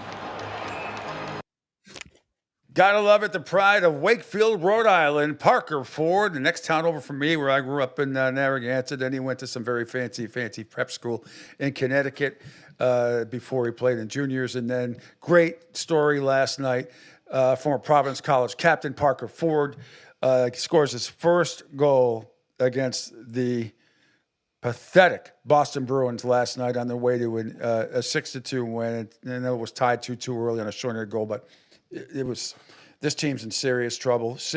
Like I said, the most frustrating thing is they're liable to play the Rangers on national TV tomorrow and win 5-2, and everybody's kind of back on 2 steps forward, 5,000 steps back. Opposite without a track. Hey, it's my favorite Boston College broadcaster. It is John Meter Perrell, joining us this morning here on the Coastal Sports Network here on the Pete Sheppard Show. Good morning, Meter. Did you watch any of that debacle last night? I did not, Pete. I chose to watch the O.J. Simpson documentary on Netflix. Glad I want to ask you about that. That was kind of another debacle. Well, it was interesting. I'm glad you brought it up. First of all, I got to say happy birthday to my wife, Lady Elaine. She's 21 again. It's amazing. Happy birthday, Elaine. Again. And I also found out yesterday. I didn't know. I remember her mentioning this 7 or 8 months ago. We are actually part owners of, the house in Stranger Things? You know the show Stranger Things? Yeah. You know that house? It's eerie and all that stuff. We actually are part owners of it. $100. We own $100 of it, along with a bunch of other people. But nevertheless. Is that including the Green Bay Packers? It's an Airbnb. Yeah, it's like that. It's an Airbnb. It goes for like $350 to $500 a night, depending on what time of year, and we get dividends. All right. I mean, minuscule. But anyway, so happy birthday! Enough to buy a pack of Swedish fish, maybe. Exactly. All right, so we watched the first episode last night of the OJ thing. So I'm like, why are we doing this again? Okay, I know we died, and I'm like, if Netflix is doing it, it's probably going to be pretty good. It's probably some actually. I mean, I've seen every OJ documentary, movie that I'm sure you've seen them all too. So I was like, what are they going to possibly tell me in this, or what haven't I seen before? There were a few things. Some of the evidence that wasn't collected, I thought was very interesting. Certainly Van Adder and Mark Furman. And, Christopher Darden was in it again a little bit for now. But I thought it was pretty interesting, to be honest with you. You learned, but there was mostly the evidence collecting that was never shown before in any of these other documentaries, or I should say the evidence that was not collected. And, what's his name? Fong, who... Oh. I mean, there's enough evidence there. It was crazy. You could have convicted him right there. The amount of evidence that was there. Finding they the had 300. What were your overall thoughts of it? On at least episode 1. Don't tell me about episode 2 yet. I watched the whole thing. I think it was, I was apprehensive going in because I think the OJ 7-part series on ESPN was so good. Yes. And that was more about his life and more about his background. And, that kind of dove more into the psychological aspect of it. And less about the evidence, but no, I really felt like they did a tremendous job. This guy Russ is the director or producer. I forget his first name. They were amazing in terms of their thoroughness. I think people that you and I who 30 years ago were all over this. Mm-hmm. It's hard. It's one of those moments you remember where you Let were. me ask you real quick. Where were I wasn't in Boston yet. I was working at WINQ QFM doing a split shift of morning and afternoon drive. This is the same station that on morning drive when I was doing sports and news that we gave away manure as a prize and people called in for it. I think I told you that story before. But I was there. I was there watching on CNN back then. Because they were. I don't even think Fox News existed or any other. It was CNN. Remember CNN headline? Fox News didn't exist. No. So I'm watching CNN and I've got the big reel-to-reel going, recording, and everything else. And that's where I was. I had to go on the air right after that. What about you? I was in college. I just graduated, and I remember I was at my then girlfriend's house. We had just gone to see Speed, and it was like literally I was living the same movie. I was sitting in her living room, pull a bus, captivated. No, it just felt like I was, it was like watching the chase was basically watching a movie. So it was just captivating. For 95 million people watched it. 95 million. I mean, that's like a Super Bowl audience. So it was just, I'll always remember it. That whole day, of course, you and I have talked about before, June 17th, 1994, Arnold Palmer's final U.S. Open. Rangers win the Stanley Cup. Bob Costas is not knowing what to do on set, trying to juggle the Knicks. Yeah. Trying to juggle the Knicks and then the OJ chase. Yeah. It was like a perfect storm of activity that day. I was actually getting angry. I was getting angry at the Bronco chase. I was like, at one because I wanted to see the Knicks lose, which they did. I was more interested in the basketball game at that point. It's just there. But if I remember, you couldn't really hear the audio, right? They were relaying what was going on audio wise. And they had Al Michaels analyzing where he was in L.A. because Michaels lived nearby. And Michaels knew him, obviously, worked with him. Remember John McKay called OJ, his old college coach, called OJ and AC. Yep. OJ, this is the coach, John McKay. Drop the gun. It's that was the mission of guilt right there. Everybody knew it. Besides the jury, which was moronic and could not comprehend the blood. It was the evidence alone was so overwhelming. What they showed, some of the stuff that wasn't collected in the Bronco in episode 1. I can't believe it, John. I can't believe the blood that was inside that never made it. That was never shown in court. I couldn't believe it. No, the things that they botched the case so badly. Marcia Clark, Darden's on it. Marcia Clark didn't want any part of it.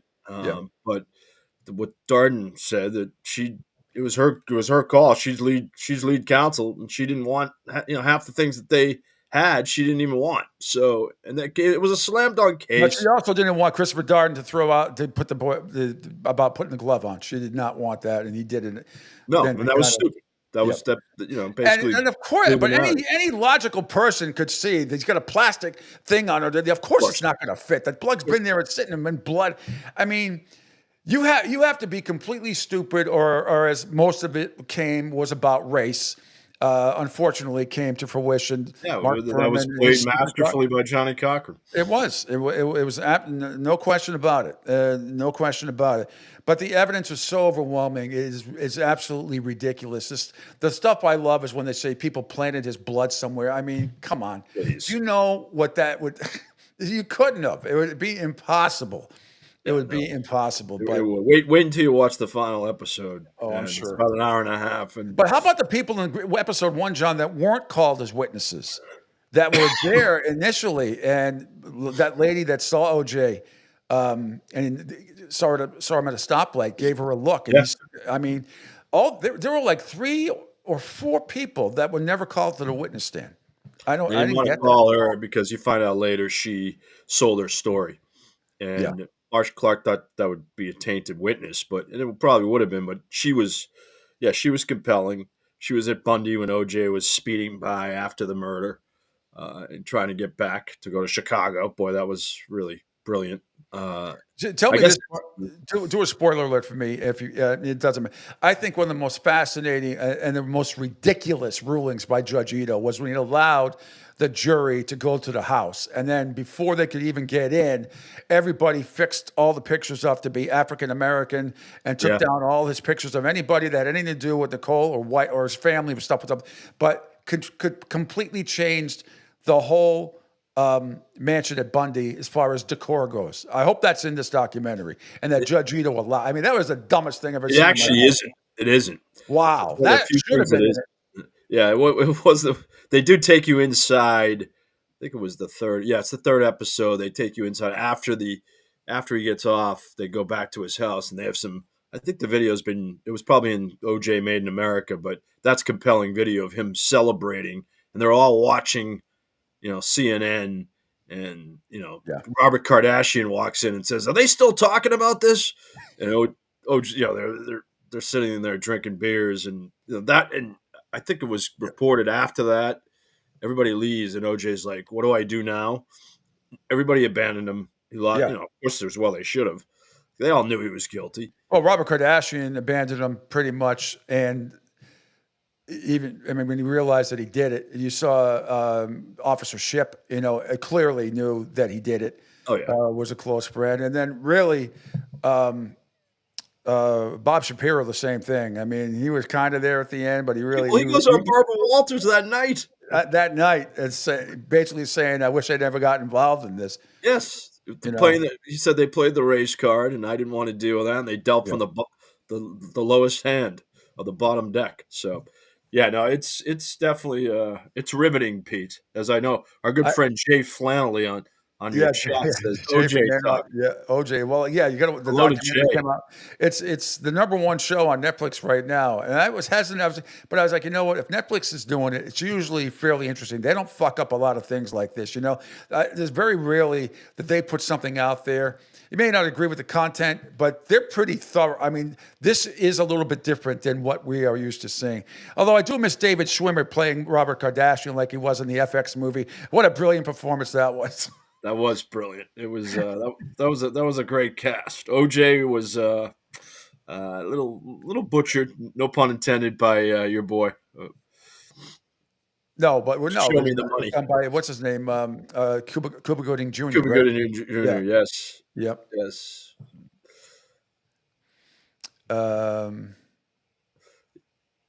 You're distracted, Pete. I know. I'm just reading Jay's comments, but yeah. So I'm assuming each episode gets better and better.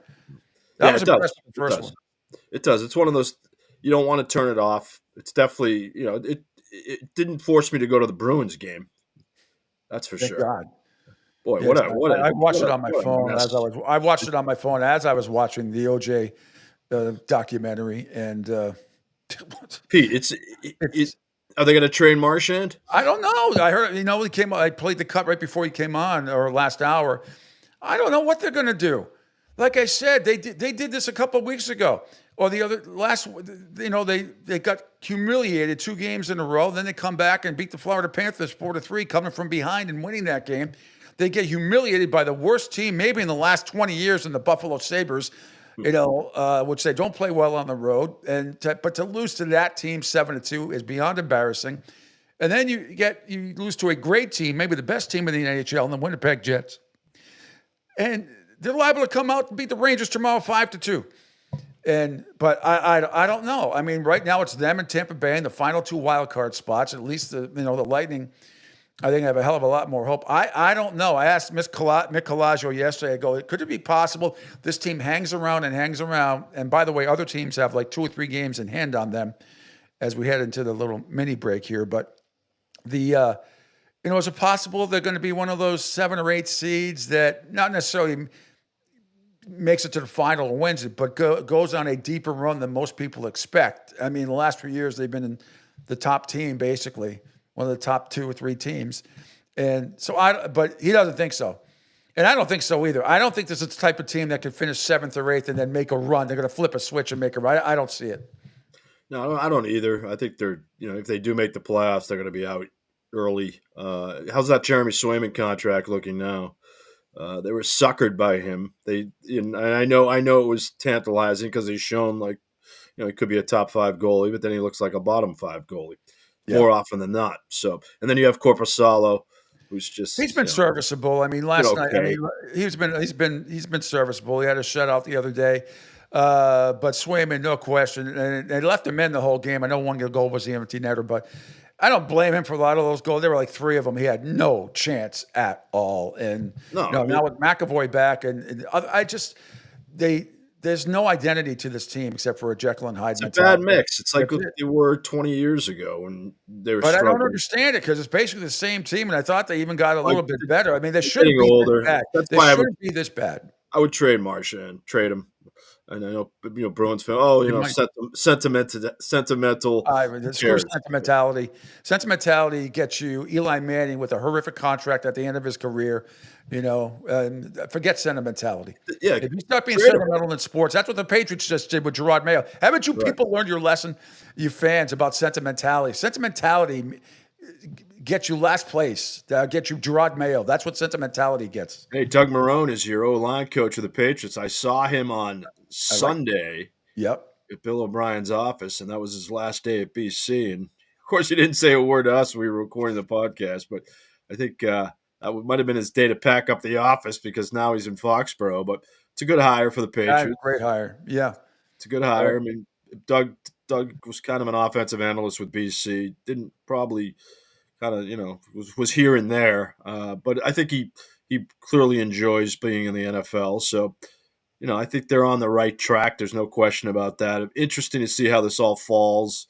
You're already hearing smoke. It's only close to February. We're getting smoke about the draft, which is going to just annoy us up until April 24th. But, who's going first through 1 through 3 and the shenanigans and will the Patriots trade out, yada, yada, yada. But, boy, I hope it doesn't. I hope it all the dominoes fall to either Hunter or Abdul Carter. And by the way, if they don't get Abdul Carter, Pete, you want a defensive end? You want a defensive end in the second round? Or probably not going to happen. I like the kid out of Texas, but no, they should grab Donovan Ezeraku. I'm telling you, okay, they should grab him. He's probably going to be a late first round pick for the kid from BC, ACC Player of the Year. But if he's there in the second round, grab him. If you don't get Carter, I'm with you. And the Senior Bowl is coming up this week in Mobile. Jalen Milroe, I saw some highlights. He looked pathetic. Now, I don't know how much stock he can actually put into some of these games, but I'll probably be watching. I don't even know what time it's on Saturday, but it's football. I'll watch some of it. I don't know how much stock. I don't know how much chemistry you can develop in a few days. And a lot of non-contact drills at the Pro Bowl. The Senior Bowl. You can flash. And by the way, there's another guy I put on here, and I know you're going to say I'm biased because I am, but Ozzie Trapillo would be a great Patriot too. Offensive lineman out of BC, 6'8", 320, good left or right tackle. But no, the chemistry is non-existent. I will not be watching because I'll be calling the BC Florida State game on ACC Network at 2 o'clock. Speaking of that, congratulations. Yesterday announced ESPN has picked up the option to keep broadcasting ACC sports through 2036. So you got a job for at least another 11 years. At least enough when we have the John Meter Perel television network. I love it, Pete. You and I will be, we'll be ruling the world. Angel Martinez, executive producer. Yeah, he's off today.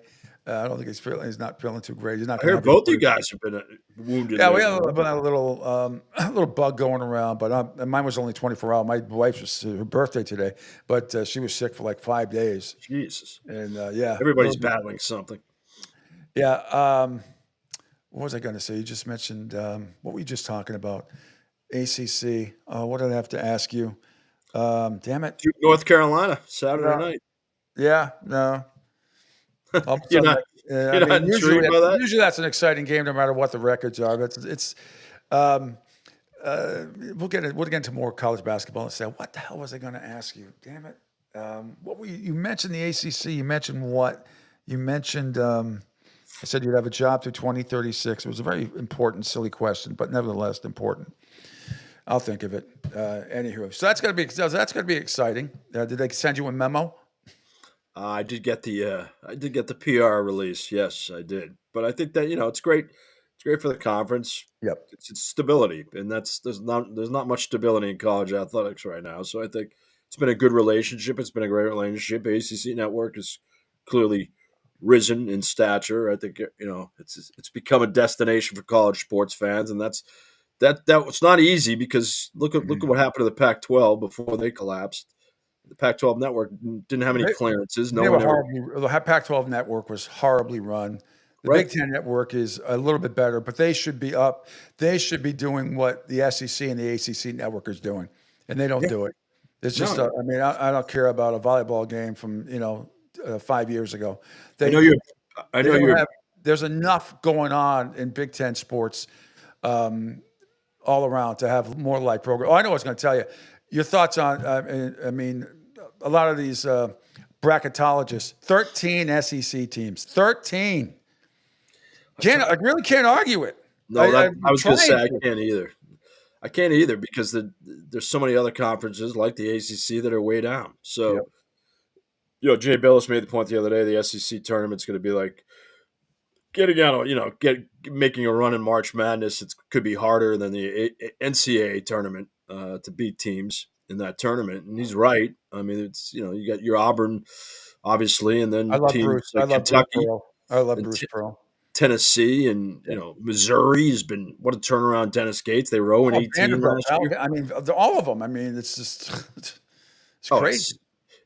So it's hard to argue. Will they get 13? Who knows? Maybe even if they get 12, it's imagine an Alabama Auburn national championship game. Wow.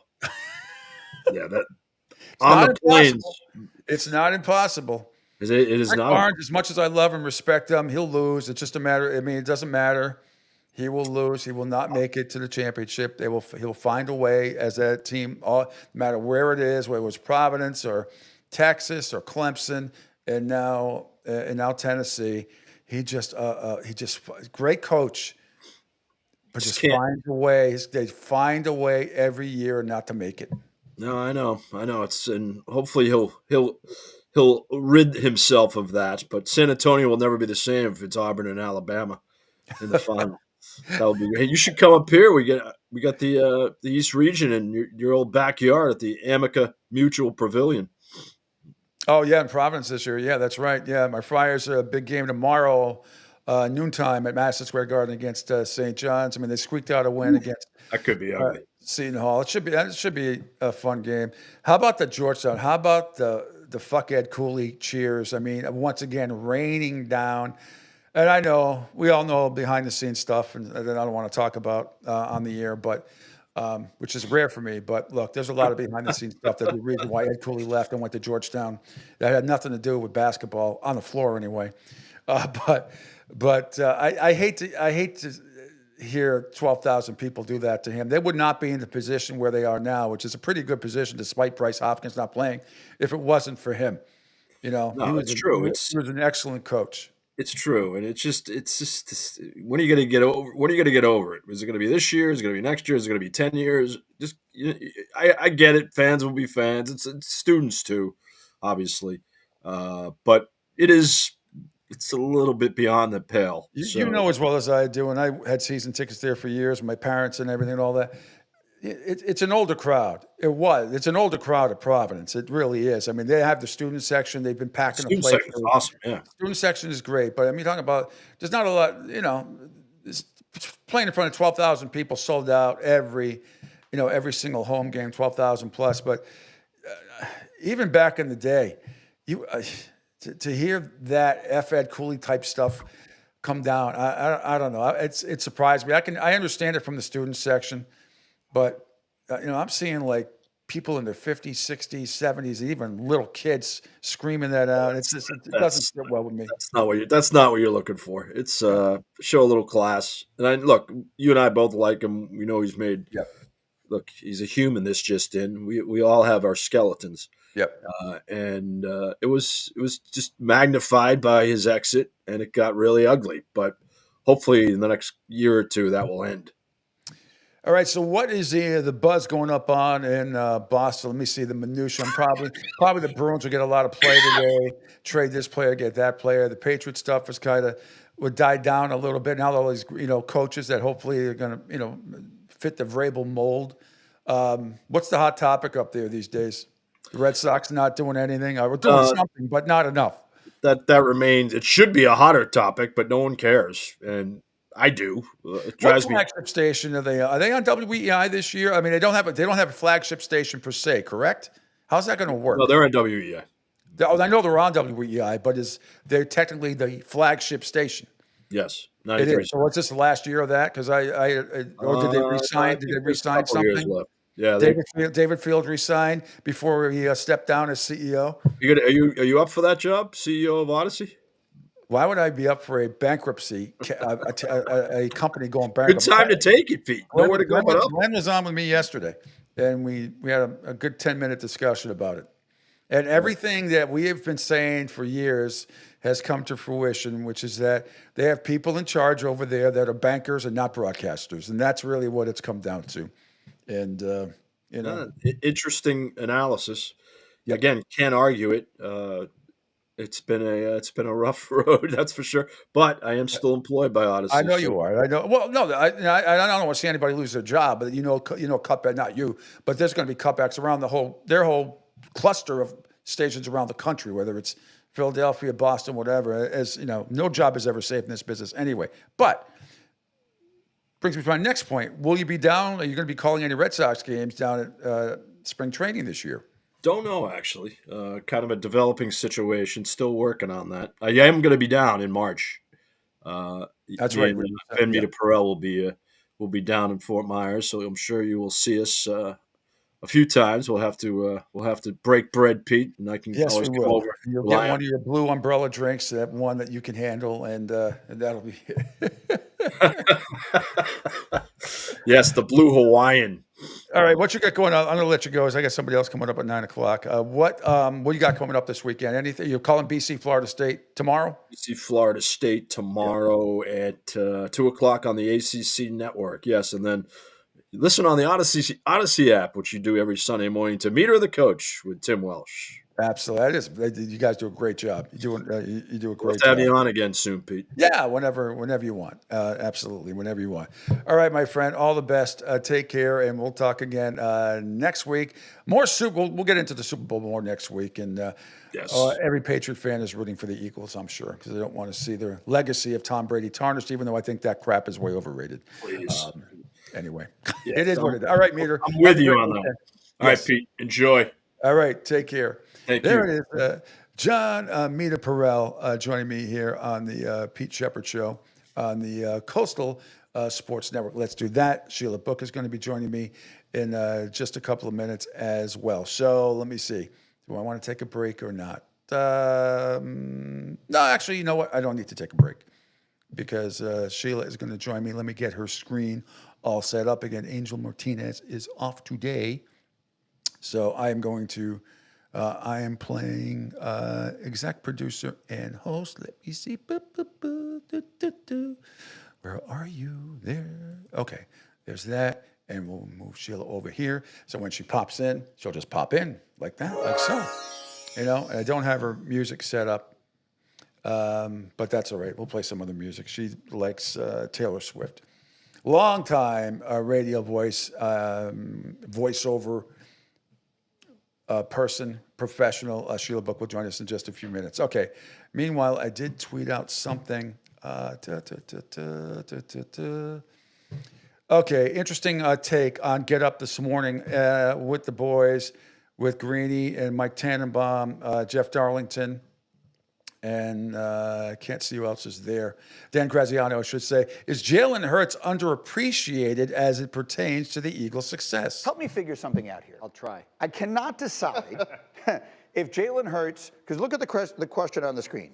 Yeah. We don't usually ask that about a guy who has been the starting quarterback in the Super Bowl twice in a 3-year span. Mm-hmm. Is Jalen Hurts underappreciated? Is he overly criticized? I feel like there's a sentiment out there that he is, and I'm not sure I agree. The problem is, in the times in which we live, there's a sentiment out there that says everything, right? Like you can find a conversation happening online that says Jalen Hurts stinks, and you can find a conversation happening online that says Jalen Hurts is the greatest quarterback of all time. It's a matter of what you want to pay attention to. I think what is accurate about Jalen Hurts this season is that, yes, he's still the quarterback that can elevate his team, and he can have a game as a passer like he did in the NFC Championship game and deliver in a big moment. But week to week, he did not perform like that consistently this year. There were stretches where the passing game lagged. There were stretches where members of the passing game criticized it for not being consistent enough. Right. So I think you can say that Jalen Hurts did not perform with consistent accuracy and production throughout the year, week to week, without saying Jalen Hurts stinks or Jalen Hurts doesn't get enough credit. Yeah. I do think we know who he is and that he's a guy that can step up in big moments and can do anything you want to do. It's just, I think this year was not quite as consistently great as, say, 2022 was. Okay, and that's fair. And certainly we've been on this program on Monday mornings or whatever after the Eagles have played, and said, they need to play better. I brought up the fact in the first playoff game against Green Bay, nobody was open. Nobody was open. And A.J. Brown had a nice game last week as well against the Washington Commanders. The thing about Jalen Hurts is he doesn't have to be Josh Allen. He doesn't have to pass for 300 yards every game or close to it and have 4 touchdowns. He's got the best running back left in the game by far. And Saquon Barkley, I think, can do some major damage, the best offensive line. And I think this is why the Eagles are going to win. They are going to win in the trenches unless the officials butt in again on ridiculous, obvious ball spotting. So we will see about that. Hopefully that will not be the case. Thanks, everybody, for checking us out here as hour number 3 commences here on the Coastal Sports Network of the Pete Sheppard Show on a Friday. Angel will be off today. I believe all the other shows will be on, though, as well. Thanks for following me on Twitter X at PShep326, on all the Facebook pages, on CSN Florida, Kick, Rumble, Spotify, LinkedIn, YouTube, and Twitch. And as usual, you can call or text 727-858-6650, except that, as I said, Angel's off today, so wherever. And there's a lot of texts coming in from Jay, Bill. What's up, Bill? WEN Sox didn't re-up the flagship contract yet. Yeah, I haven't seen it. Right now, I don't think the Red Sox have a flagship, but they're sure, what do they care? Well, they should care because back in my day, at one point, WEI and Entercom, now Odyssey, paid them $200 million for 10 years. It was bigger than the Yankee contract. Bigger than the Yankee contract. At the time. Anyway, but they're dealing with their own issues, and hopefully everybody will keep their jobs for the time being anyway, because I have a lot of friends in a lot of those markets and don't want to see anybody ever lose their job. All right, meanwhile, more from Get Up this morning while we wait for Sheila to pop on here, and this is from the guys, once again, talking about the Dallas Cowboys, which I think is interesting as well. Some think they're closer to a rebuild than they are a reload. Made a very interesting observation in our meeting this morning about exactly where this roster actually is. This is not a rebuild, Greeny. Yeah. If the 4 of us were running an NFL team and we said we had a really good quarterback, now we could debate, is he 6 or 10? Dak Prescott's a really good quarterback. We have an elite difference-making wide receiver who's a point scorer in CeeDee Lamb. And arguably, we have the best pass rusher in all of football. We would be off to a heck of a start building a team that should have sustainable success, which is objectively they've done in the regular season over the last several years. So they have to make changes. And we know, Greeny, that this is historically great at running back in this year's draft. Amongst other needs they have is the running back position. So my point is, lots of work to be done, but in terms of the hard parts of building a team, they are in place. Do you agree with that, Bartholomew, or not? You look skeptical. Well, because I'm writing down, you say you're the quarterback, and you got a receiver. Wide receiver. I named 5 people. Last I checked, it takes 22 to win football games and put out there. You need depth, especially, with the 17-game season. And what I would say is, that's good, but I think they're closer to a rebuild than they are a reload, right? When you consider the fact that the 2 teams in this division are better. If we all were sitting here picking, where we would think the Dallas Cowboys would be next year, we would probably say 3rd in the division. Yeah, I absolutely. Bart Scott right there. Yeah, totally agree. They hired Brian Schottenheimer. They hired the perfect puppet for the perfect puppet master, which is Jerry Jones, okay? So please, I don't want to hear. I told you this year I thought the Dallas Cowboys would take a step back. I know injuries caught up with them, but everybody gets injuries.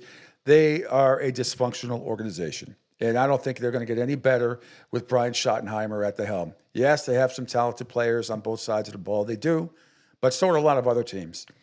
And I'm just not sure. I mean, that's an 8-win team to me at best next year in that division, because Philadelphia and Washington are clearly better. Less something, not that they can't upset them during the season or something like that, but I mean, realistically, they are an 8 or a 9-win team at best next year. And 9's pushing it. I think they're going to take another step back with Brian Schottenheimer. I'm sorry. They got no faith in that guy whatsoever. Let's see what else we got. Sheila Buck going to be joining me in just a couple of minutes. Angel did text me, said he had to resend the link. A lot of people, we send these links to, they're supposed to save them, but sometimes, stuff happens.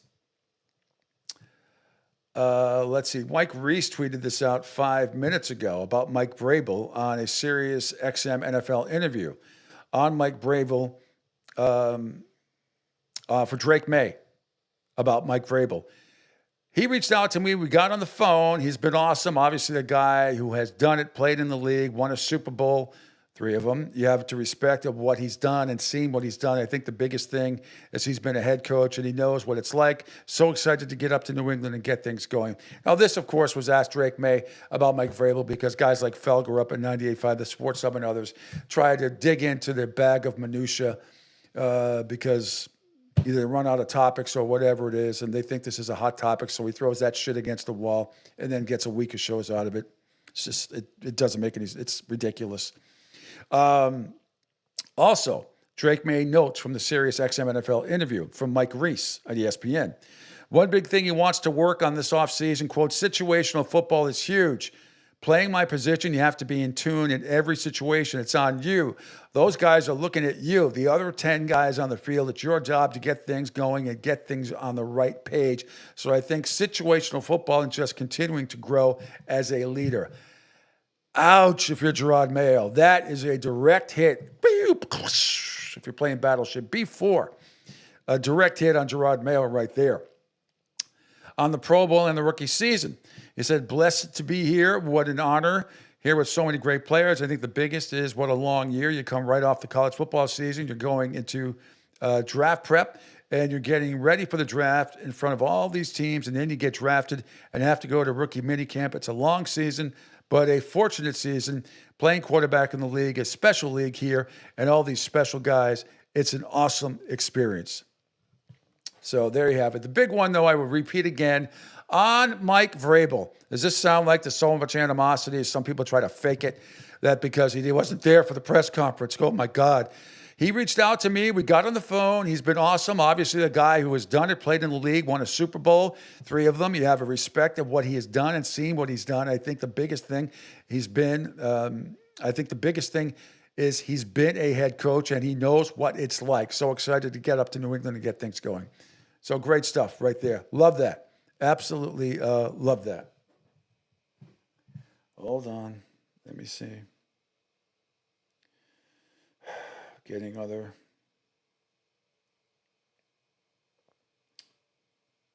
Okay. Having connection issues. We're having link issues. Please stand by. Please stand by. All right. Well, Sheila will join us in just a second here. Let me see. How about going back on the Rich Eisen show, getting back to the Eagles and the Chiefs? Here's Mike Mayock on keys to success for both teams. Super Bowl 59 will come down to what? I know it's a long-winded, it's a long possible answer, but what do you think, Mike? Comes down to what here? I think the Eagles have the best talent in the league, as I said. I think the Chiefs have Andy Reid and Pat Mahomes. And when my younger brothers and everybody were all fired up at halftime of the Eagles game against them 2 years ago in the Super Bowl, the Eagles were what, Rich? Up 10, up 14, whatever it was. And I was kind of like, don't get too excited. I mean, with Andy Reid and Pat Mahomes, don't get too excited. So I've been saying all year, I've watched the Eagles tape all year because of my daughter's podcast. And I've been saying somebody's going to come along at some point with enough talent on defense and schematically really good at the defensive coordinator position, and they're going to take away Saquon Barkley and make Jalen Hurts beat them. And I think that has to be the game plan. Yeah. And I think that's going to be and I thought Hurts did a nice job last week with Washington, getting the ball out of his hands and being more efficient. But that's been the inconsistency all year long with the Eagles has been the efficiency or lack thereof sometimes of their pass attack. All right. Interesting. That's what I've been saying, though, mostly agree with Mr. Mayock about the Eagles are the most talented team, top to bottom. They are. They're a better, more talented team than the Chiefs. But the Chiefs had that, just undeniable. It's they have Patrick Mahomes, and they have officials. It certainly seems that way. Patrick Mahomes makes a lot of great plays. But there is no question, and I'm just going even just by this year alone. You cannot. There's just too much video evidence out there about the help that they have been getting from the officials and really key situations in the game. It's really sad, and it's interesting. Speaking of officials, Dean Blandino, the brother of Hall of Famer, Dean Blandino's brother is convinced that the league is rigged. So it's one thing, I'm reading this article, one thing Joe Public watches questionable calls repeatedly favor the Kansas City Chiefs and thinks something's up. But when Dean Blandino's own family member is convinced the NFL is rigged, you've got something, and the NFL has something, a problem. Blandino is a Fox Sports rules analyst who does a very good job, who served as the NFL's vice president of officiating from 2013 to 2017. So the guy who served as the replay official in 2 Super Bowls was head of all league officials for 5 seasons, is intimately involved in NFL officiating, and his brother is convinced NFL officials rig games. On the DA show on Sirius, he said, look, the Chiefs have gotten the benefit of calls, right? But good teams make their own breaks. You think about the Patriots, Blandino said. My brother, who's convinced the league is rigged, that is convinced that I signed an NDA, non-disclosure agreement, when I left the league office, that I cannot tell anybody that it's rigged because of the way the officiating was. We grew up in the same household, by the way. All right, there she is. She's finally there. Shoo. It's Friday, right? Yeah. It's Friday. Oof. It's Friday. It's Sheila Book, a longtime radio personality, voiceover artist, actress, and just a swell young lady. How you feeling, man? I'm good. I just had a little 24-hour thingy. Okay. My wife had been sick for 5 days and everything else. I thought I was coming down with it, but thank God. No worries. How are you feeling? Much better. I'm healthy, happy, I guess. I used to love back in the day when I did news and sports for this media market station outside of Boston. Pretty big station back for a media market station. And instead of Rush Limbaugh's show during, everything wasn't live and local. A few shows were live, but when I was doing midday news and sports, we had the G. Gordon Liddy show. Oh. So he would start every single show with the same opening, which I thought was brilliant. He'd say, welcome to the G. Gordon Liddy show. Good afternoon. I am vibrant and potent. Are you vibrant and potent today, Pete? No, I am. I don't know. It doesn't have to be with that stick, babe. It's, you can be vibrant and potent with your mind. Oh, absolutely. I'm coming with a number of situations. Yeah, gutter man. Yeah. Hey, I was wondering, there's certain fixations we have in the entertainment business. Netflix came out with I was reluctant. I was just talking to my friend, John Meter-Perrell, about the new OJ documentary or series that has come out on Netflix. I saw episode 1 last night. It's excellent. I was a little apprehensive going in because I'm like, what else can they possibly tell me that I don't already know or have seen, if not in documentaries on ESPN, other Netflix documentaries, David Schwimmer as Robert Kardashian and Cuba Gooding Jr. as OJ. And that even wasn't that bad on FX and that 5-part. So I was wondering, but I got to tell you, it's worth a view of this. I think there's 4 episodes total. I've only gone through episode 1. I can't believe some of the lack of evidence, even though to me it was overwhelming anyway, but some of the stuff that was left behind, Sheila. I don't know if you've seen it. But you got it. You and Joe got to watch it. I love documentaries. I love what I call crime porn because, I mean, it's just so interesting to me. But honestly, I did an audiobook on the OJ trial and the back. What was his name? The Judge Ito. It was like the behind the scenes kind of thing. And I have always found that to be such an intriguing story. I had just had major surgery and was on all kinds of whatever painkillers I was on, and I'm in my recliner at home finally recovering. I have an iguana named Precious that was laying on my chest. I had my cat Boots. Yeah, no kidding. And I wake up out of this drug stupor that they had me in, and I see the TV with the white Bronco. And I'm like, what the hell is this? And then I flip the station thinking, I'm just watching one of my crime porn things. And the same thing is on every station. So I've always had a fascination with that. And I could never believe that they let him get away with it. Well, it was, between it became, and Johnny Cochran played it beautifully, played the race card beautifully, and the jury was. The evidence is so overwhelming, and even more overwhelming now. More and a little bit overwhelming about what they didn't collect out of the Bronco. There was so much blood in the Bronco in its documentary that I had never seen before. But there was plenty of stuff. Let me ask you, where were you? I asked Meter this. My last guest, and he was still in college, but where were you the day of the verdict? Were you on the air like I was, watching CNN, which was the only news channel available back then? Honestly, I don't remember. I don't remember where I was. It wasn't one of those things that I was probably working. And what year was that? Yeah, 94. 94. Where was I in 94? I think I was doing radio at the time. Yeah. I remember, 9/11. I remember that, but I don't remember what I was doing for the OJ thing, unfortunately. No, that's all right. I mean, I was working at a dinky station, and a station where I was telling Meter, where in morning drive, I used to work a split shift, morning and afternoon drive doing news and sports. It was horrible, but I know I loved what it. And we gave away as a prize. This is in northern Worcester County, Massachusetts. Sheila, tell me. We gave away manure on the air as a prize, and people called in. I would have loved doing that. People called in. What's the goofiest thing you've ever had to give away on the air? They wouldn't do it for me. I wanted them to give away big heads of me, my face to be in a parade. They wouldn't do that. Why? Now everybody has that. They're all over the place. I know. And I was like the first one. This was a million years ago. I'm like, can we do that? No, Sheila, we don't have that kind of budget. Okay. They made one for me. A fan made that. A listener made that for me 2 years ago. And brought it with me on a stick with a Miami Hurricanes hat on and my glasses and everything else. It's great. And he wouldn't let me have it. But I'll send you the picture. Yes, please. Do you have your own bobblehead yet? I have had my own bobblehead. I have had it, and I can't find it. Oh, I can't find it. Yes, that I want. I want my own bobblehead. I have had that. Yes, I actually asked the rock station I worked at, and cover your ears, kids, if you don't want to hear what I got to say, just for 10 seconds.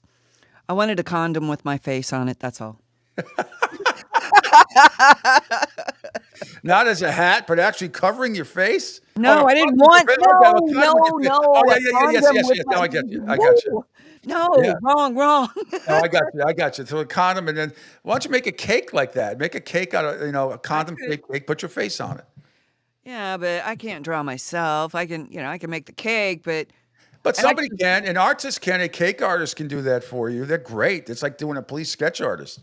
I actually made, for the first year I knew Joe, I made him a birthday cake.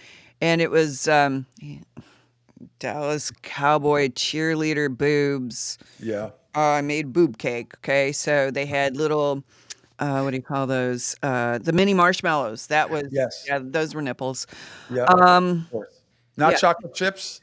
No, we're not cold.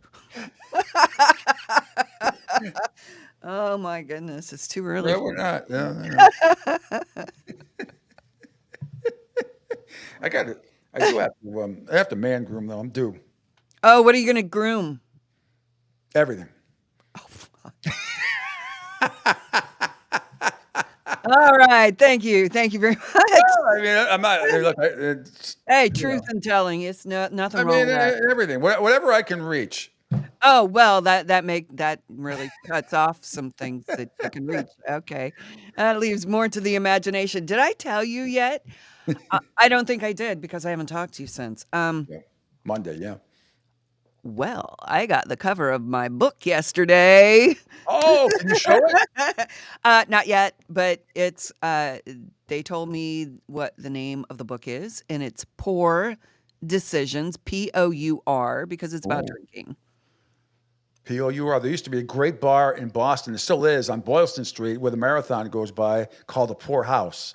It is a cool, local, 5-star dive bar type of thing with great booze and beer and food. It is legendary. I love dive bars. Those are the best. I don't, upscale. Okay, fine. If I got a real nice dress on and whatever, but put me in a dive bar with real people that are going to actually talk and have a conversation with me. That's not all uppity. Yeah, I exactly. love the dive bars on the beaches here. It's just I agree. Hey, you just said something. You said something interesting a few minutes ago about you did an audiobook for Judge Ito. Yeah. What is that like? I've wanted to delve into that. How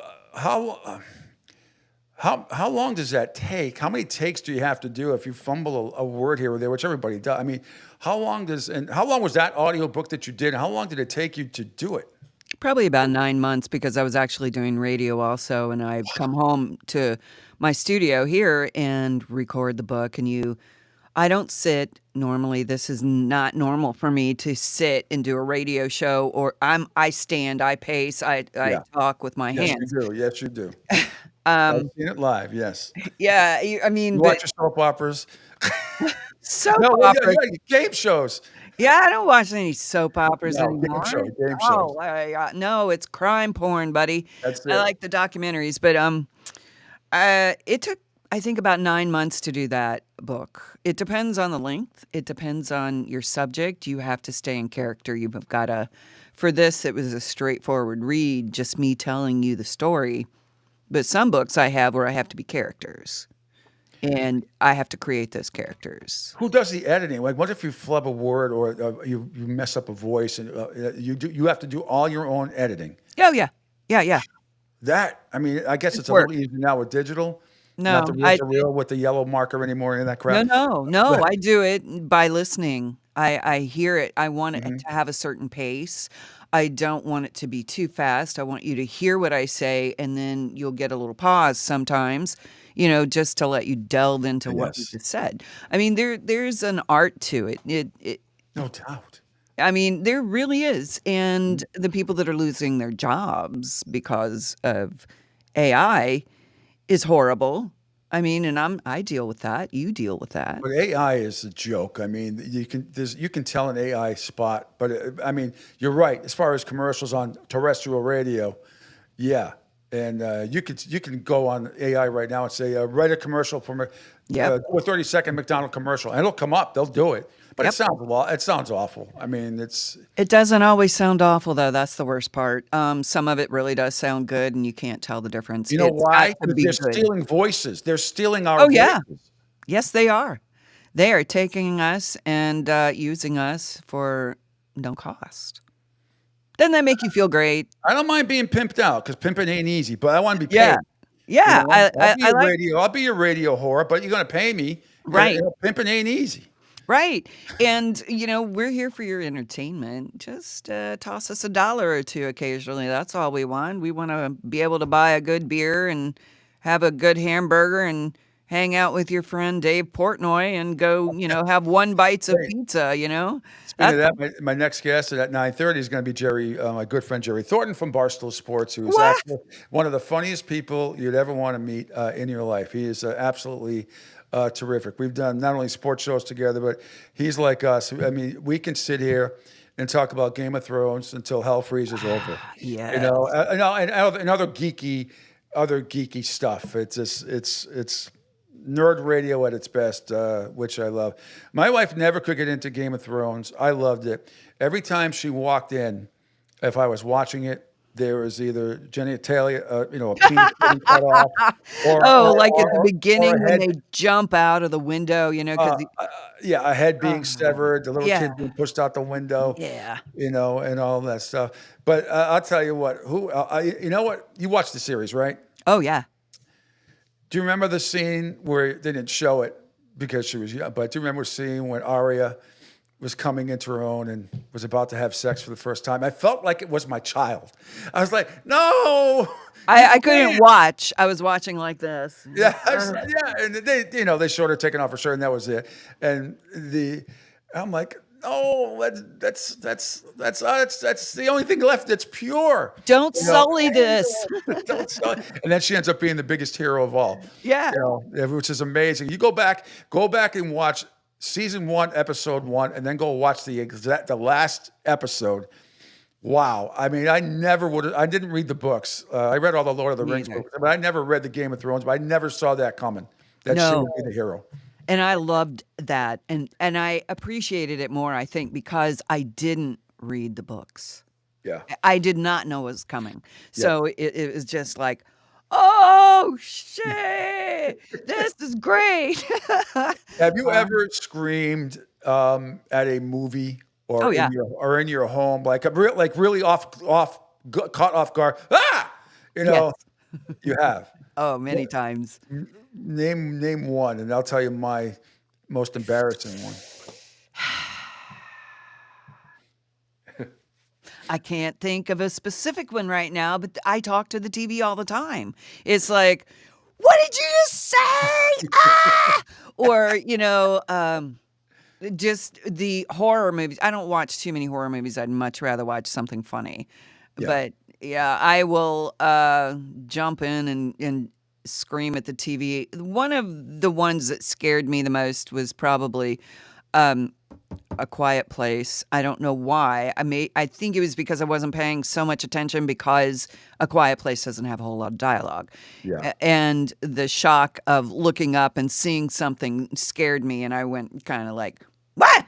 But it alarmed the dog and the cat, but it wasn't anything. So no, I wasn't as demonstrative as you're about to tell me, though. What did you do? I mean, I'm just going strictly by horror stuff, and as a kid, I read every Stephen King book, all of them. I loved it. It is probably the only book I ever read in my life and it's a big book, it's freaking huge, that I actually felt scared when I shut the lights off, and I was like 18, 19 years old. And it would I would have dreams about, the clown and everything and Pennywise. But I was 12 years old. The Shining had just come out. And I lived directly across the street from a pretty cool movie theater in the mean streets of Narragansett, Rhode Island. So my sister and I went to see. I was 12, she was 11. My parents were really good about us going to rated R movies. They were very liberal, so to speak, when it came to that. Not politically, but they were just common sense wise. They're like, no, go. But I had read all the books, and I had read The Shining, and in The Shining, Scatman Crothers' character, who's the cook, lives in the book. So at the very end, when Jack Nicholson is totally flipping out with the axe and Danny trying to chase him, and Danny's already left the Overlook Hotel and is out, Scatman Crothers comes up from Florida, and anyway, yada yada yada. He comes, yada yada yada. Jack Nicholson comes out from behind a stanchion, boom, with the axe right in the gut, blood everywhere, and I went like a scared little girl. My sister punched me, and it's like. And I'm like, what? Well, I said, he lived, and I yelled, but he lives in the book. Oh, how embarrassing. You did this in the theater. Yeah, I was like this. I shrunk down, like, no. Yeah, my sister did that. Yeah. So that's the one time I actually screamed in a movie, but. Wow. Oh, my goodness. Jaws, when it first came out in the theaters, that scared me. And I had read the book. I knew what was coming. But like you, I've read all those Stephen King books. They're phenomenal. He is such a magnificent writer. You just feel it. And I was living at my mom's. I had just gotten divorced and hadn't read the book yet. She had it there. And I was reading it. She lived out in the woods in 5 acres. You couldn't Wow. see the house from the road. Big, grown, beautiful trees everywhere. It was like going to grandma's house in the woods. You know, you go through I'm not lying. She had a pond. It was the coolest place. And then I'm sitting out there by myself reading that book, and nobody home at night, and I'm by myself. And she's got windows that go from the floor to the ceiling. It's just one of those houses that you want to see everything around you so you can see in and out of the house pretty well. Terrified from a book, though. Yeah, no, Just I believe it. imagination is a wonderful thing. But wow, he's got a great imagination, Stephen King does. He does. Sheila, I'm going to have to cut this short today. Well, and I want to have you back on Monday so we can have a longer period of time to discuss this. But since we had link problems today, I hope you understand. And if you are available on Monday, I will get in touch with you. And Absolutely. Let's do a longer segment on Monday. I have so many questions to ask you. Oh, I have questions for you too, but I good. see Jerry is up, and hi, Jerry. I want to listen in too because these are things I like. So I'm afraid to hit one because Angel's off today. I'm afraid to hit a button here to get all three of you up at the same time because I'm going to try this. I hope this works. Try it. If it doesn't, I'm out. That's cool. Yeah. Okay. I don't think it's going to work. Nope. Sorry, Jerry. It was wonderful to see you for a split second, but not on the same screen. Sorry, man. Maybe next time. All right, Sheila. Have a great weekend, and we'll talk again on Monday. Okay. Thanks, Pete. You Thanks, have a great weekend. Glad you're feeling better, and thank you. Enjoy. All the best to you and Joe. All right, let's do this. And oh no, I did it wrong. Let me try to do this, and now do that, and there is both of them. There we are. I feel like we have success. Yes, Beautiful. There it is. Look at that. In the words of Homer Simpson, the internet is on computers now. You still hear Sheila? If you can still hear Sheila, we can keep her. She's funny as hell. But, okay, is there a button to press that we can have Sheila for your audience? I can't see her. I can't see her, so I don't. But she's more than welcome to sit and listen. Whatever. Hey, okay. You're doing. I don't hear anything. You said the last 2 weeks they're rebuilding the Thornton Mansion. Is Portnoy paying for that? I hope Portnoy's paying you something. I'm down in the basement, and yes, I've got carpenters here turning stately Thornton Manor into a place that has a deck that overlooks the ocean. So there we go. Or I'm across the street from the beach, and now we're going up high on the third deck. So we're gonna by the spring. By the time of the Masters, I'm going to be cocktailing up in 40 feet above the fray, looking down at the peasantry, the envy of all that I survey, master of my domain. Yeah. Sheila, briefly about when I tuned in, you were talking about Stephen King. One of the most fascinating facts about him is that he cannot remember some of his most famous novels. He has no recollection of writing them because he was so hopped up on goofballs. It's like I'm not entirely sure what his drug of choice was. I maybe want to say cocaine. I don't know. Whatever it is, I want some because I want to be able to be like unconsciously that talented to sell that many books when you have no recollection of it. That's incredible. And I read his most recent book, which is the one about the JFK assassination, all fiction, Yeah. The one they made the TV show about on Hulu with James Franco, right? James Franco, right, exactly. It's a time travel show where this guy just discovers where he lives. There's no machines, there's no DeLoreans or a British phone booth. It's just he goes through a portal and he comes out with like 1958 and realizes, wait, if I just sort of bide my time and handle this right, I can be around to 1963 and stop Oswald. I personally would point out, well, you're also going to have to stop the shooter that came from the front and the Warren Commission and Sam Giancana and a lot of other people. Yeah, exactly. But he didn't go down that rabbit hole. Hired from France and a lot of other things. Yeah, but nevertheless, it was very interesting. Yeah, and to think I bring this sort of content and I'm only on black coffee. So there you go.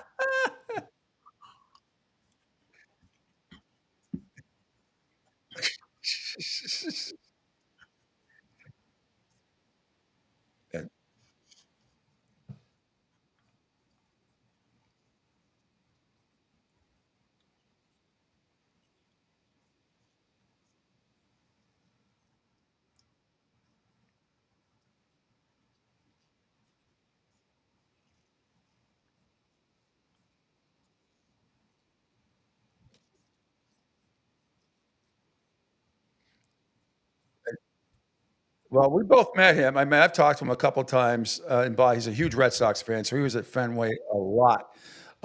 He's an interesting fella. I'll say, and it's Jerry. You've talked to him before, right? Because when I'm not saying we have this big long conversation, but he was on the show back in the day a couple of times, and man, he's he's almost kind of afraid to say the wrong. Not that he's going to jump on his story, but I'm like, maybe he's going to write a character about me, like I'm going to be some serial killer or something.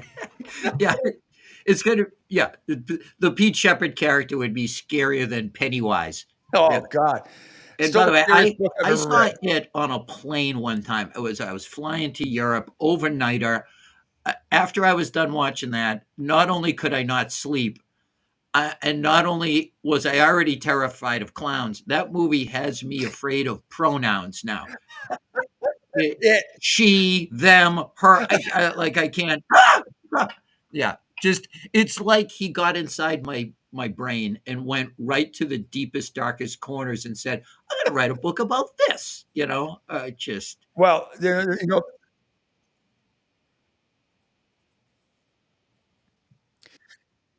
Well, I remember, when it first came out of the John Ritter, God rest his soul, it was a miniseries, like 3 days. It kind of sucked. It didn't do, the movies did it much more justice. But I mean, when you read the book in the first chapter, and in the book, if you don't know, I mean, the book goes forward and then back. It flashes back and forth, back and forth, back and forth for thousands of pages until everything meets in the middle. And you have every 30 years when the kids were younger, and then you have every 30 years when they were a little older. And, and then the two at the last like 100 pages are about how the clown goes away when they're younger and then comes back and how they finally kill it, Pennywise.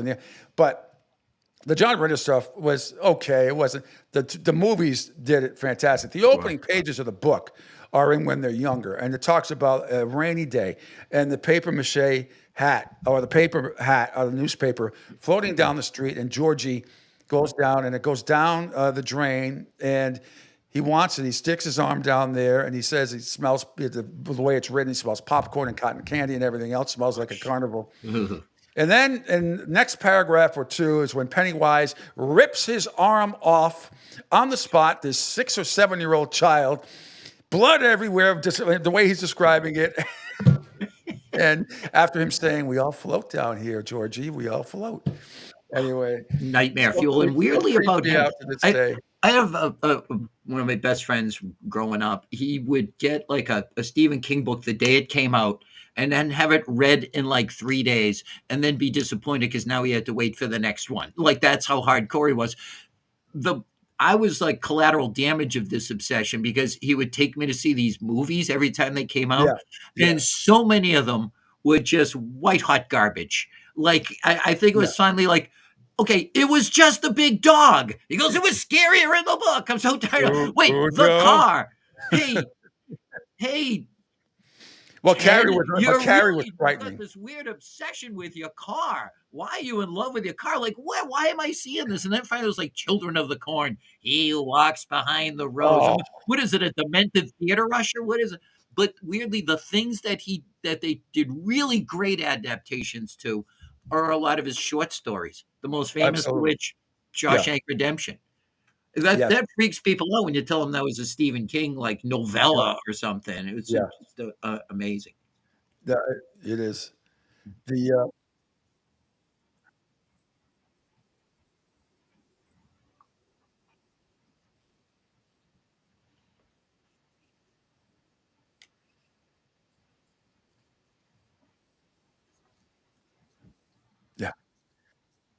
Yep.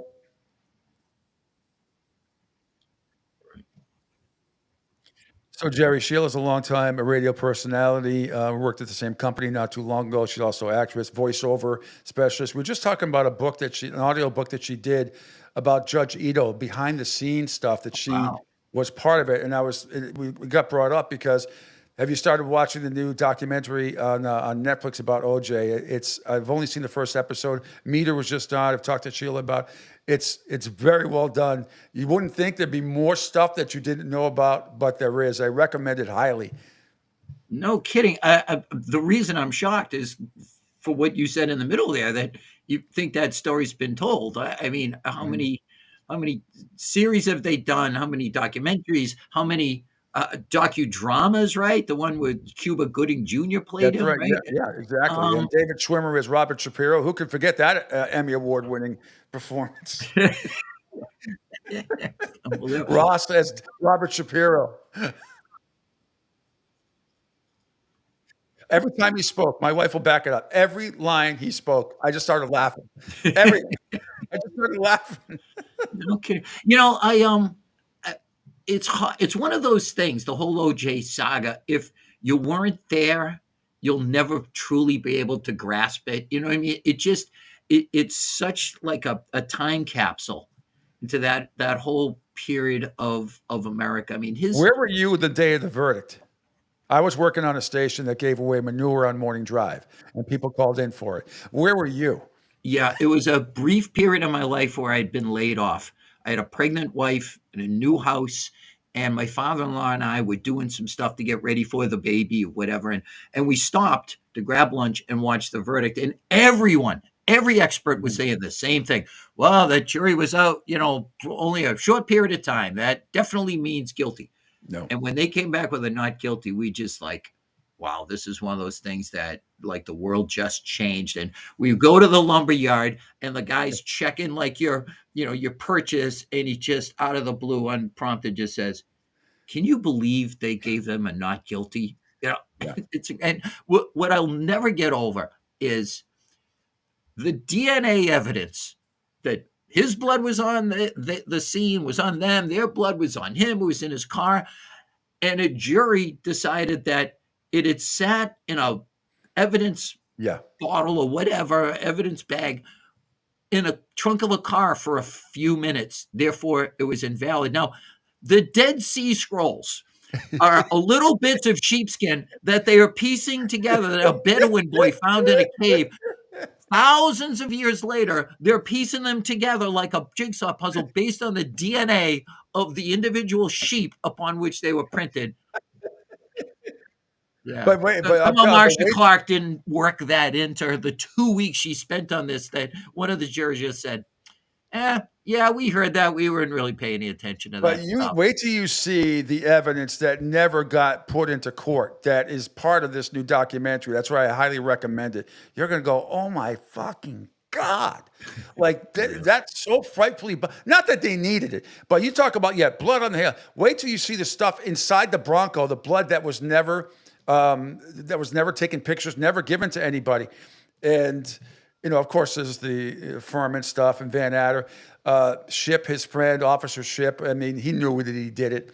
There's Christopher Darden's in the first one. Marsha Clark's in it a little bit. You'll see, there's a lot of interviews now, 30 years later, some witnesses that were never called to testify because they maybe have sold their story, and Marsha Clark didn't want it, put them on the stand because they thought they were doing it for the money and everything else. But I'm telling you, Jerry, you will be fascinated by it. And is it true, or am I just remembering this too imprecisely, that Marsha Clark and Chris Darden ended up doing The Beast with Two Backs? Oh, I think during the trial they were at the very end. Yeah.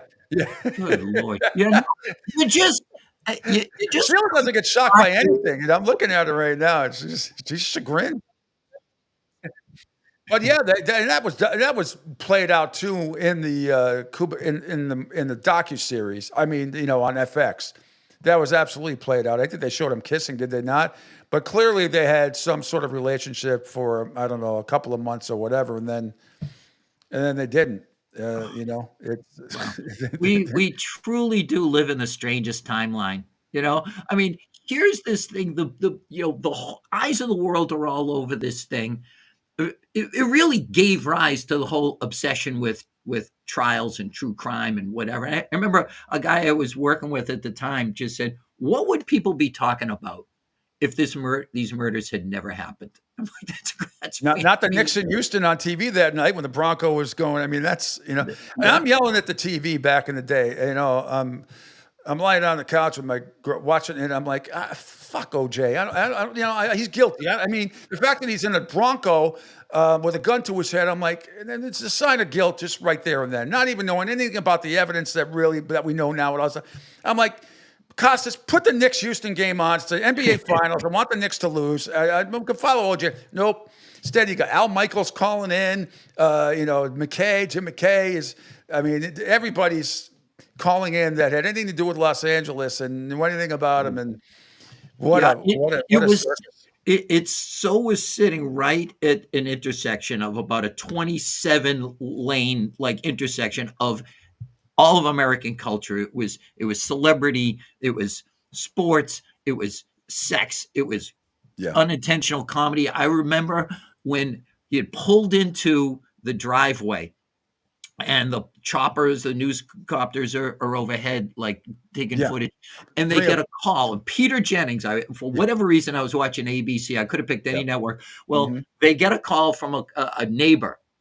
And he calls in with this weird, foghorn leghorn voice. He's going, "Well, Peter, I can see into OJ's car, and he's looking mighty nervous," or whatever. And Al Michaels chimes in with, Peter, that is fraudulent call, because the guy signed off with a "Bubba Booey to you, Peter." That is a code word from a radio shock jock. Howard Stern, yep.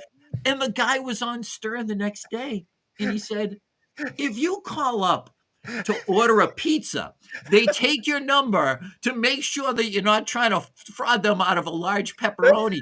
ABC News put this guy right on the air. No confirmation, just, "We've got a scoop. This is going to be big." And it's just a Stern goofer. And then Al Michaels, to his credit, did come on Stern and just kind of laughed about it. But I remember Saturday Night Live doing a skit about that, or 2 or 3 or 5 or 10,000, after that. I mean, that was like their whole show back then, was doing the OJ stuff, which they did pretty well. By the way, Sheila, Jerry's, besides being a great sports writer for Barstool and everything else, started as still is a professional comedian.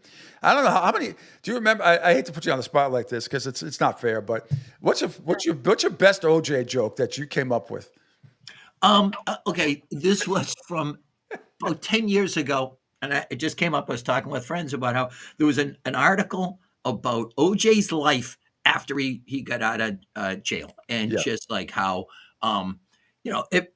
he goes to the golf course. He's not playing Bel Air Country Club anymore with all these luxury cars and the valet and the waitresses hitting on him, because now he's got to go to some local municipal course, put in a ball, hope that someone will hook up with him, and he can be the fourth of 3 guys, and no one wants to talk to him. The waitresses won't flirt with him, and I said, "Good for him. I'm glad. This is what he deserves." And then I realized, actually, what they described there, that's my life. That's a good weekend for me. I plan vacations that sound like OJ's post-prison life. Let that be a lesson to you kids. Stay on the straight and narrow, obey the law, or else you're going to be condemned to living like Jerry Thornton. So don't murder your wife and another man who's.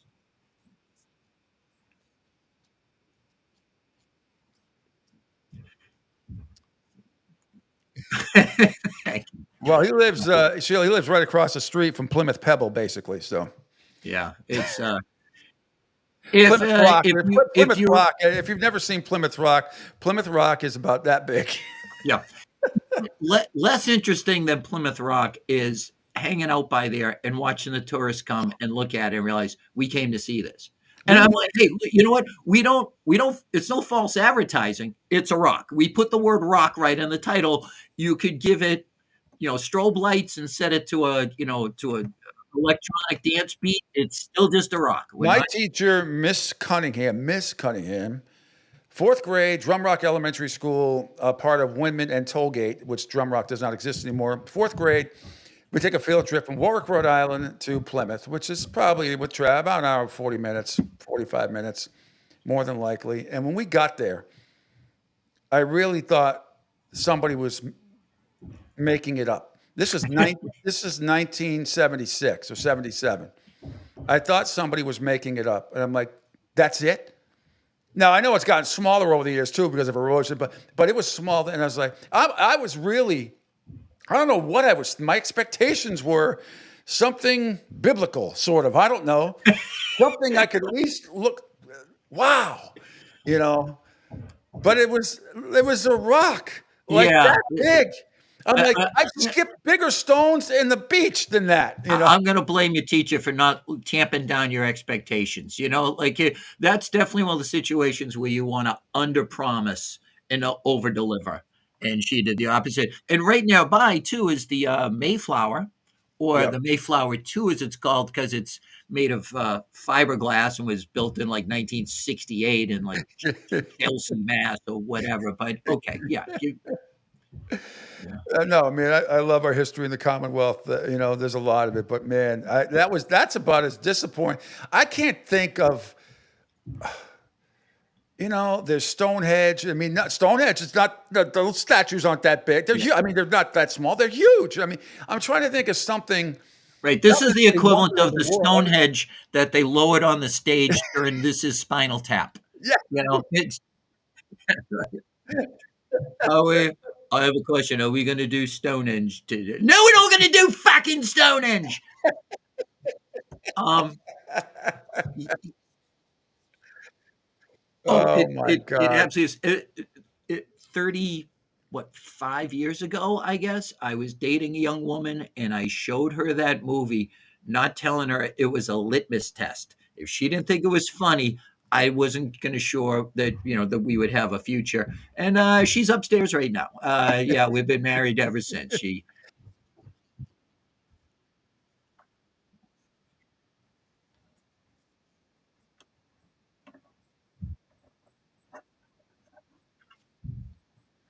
Yeah. She Yeah. does a lot of local theater as well. She's also an actress, does a great job, and singer. And just recently started doing voiceover work, not unlike Sheila Book. Wow, that's awesome.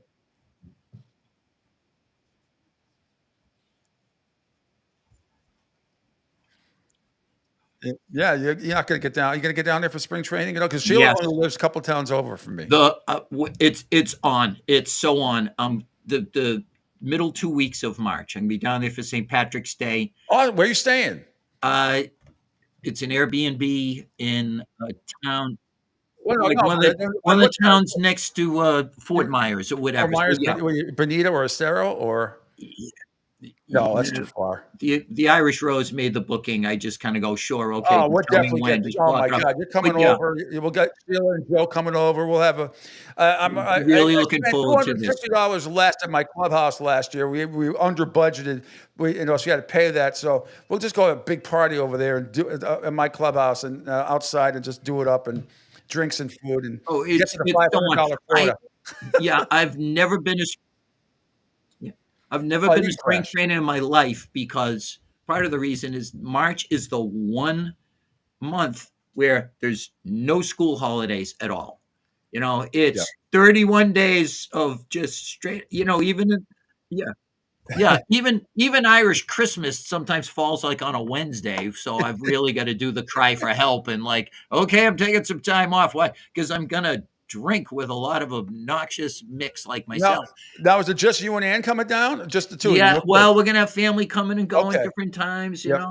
My adored sister and my beloved Yes. sister-in-law, and I got a childhood buddy who is going to be down there. Oh yeah, it's. You haven't been down this way before, down to Southwest Florida? I've been up Fort Myers. I had like a golf weekend with my late brother down there. I loved it. It's just and I'm at some point.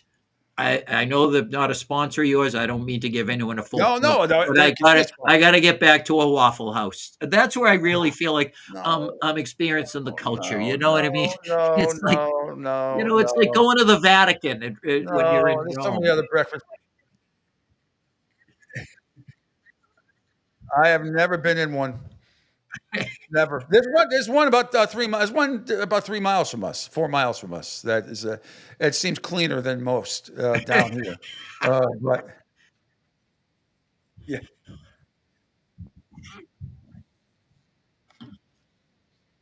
I'll find a Denny's. A classier greasy spoon. I don't know.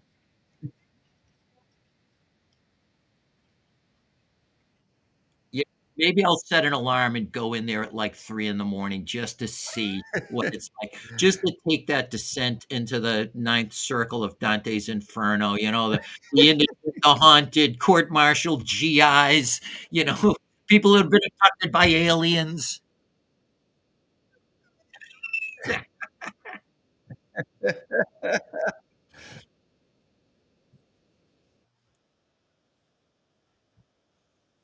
Yeah. Well, people who have experienced more lost time than Stephen King did during his creative height. But this is, I've never done that either. Thank God. I can't even smoke pot, even back in the day when I tried. It doesn't make me go to sleep. I'll skip my vodka. My vodka sodas are fine. We're definitely going to get together without a doubt. If you're down there, we'll all get together. I've been waiting to spring that on you. I'm so excited now. Yeah. I am so excited. And you're going to get I was thinking about getting a press pass for some of the games this year now that I can go cover them and everything. But you plan on going to JetBlue at all to see them? Without a doubt, because I've never been. And when I was a kid, I just always wanted to go because by the time spring training rolls around, you're so done with winter. Yeah. And that it's all just snowbirds down there from like Weymouth, like me. You know what I mean? Just a bunch of like retirees down there. Just right. They just want to hear the crack of the bat and the sit in the sun. And everybody at JetBlue is really nice. It's a great experience. We'll definitely go. And it's literally exactly from my front door to the first gate is 2.2 miles. So holy.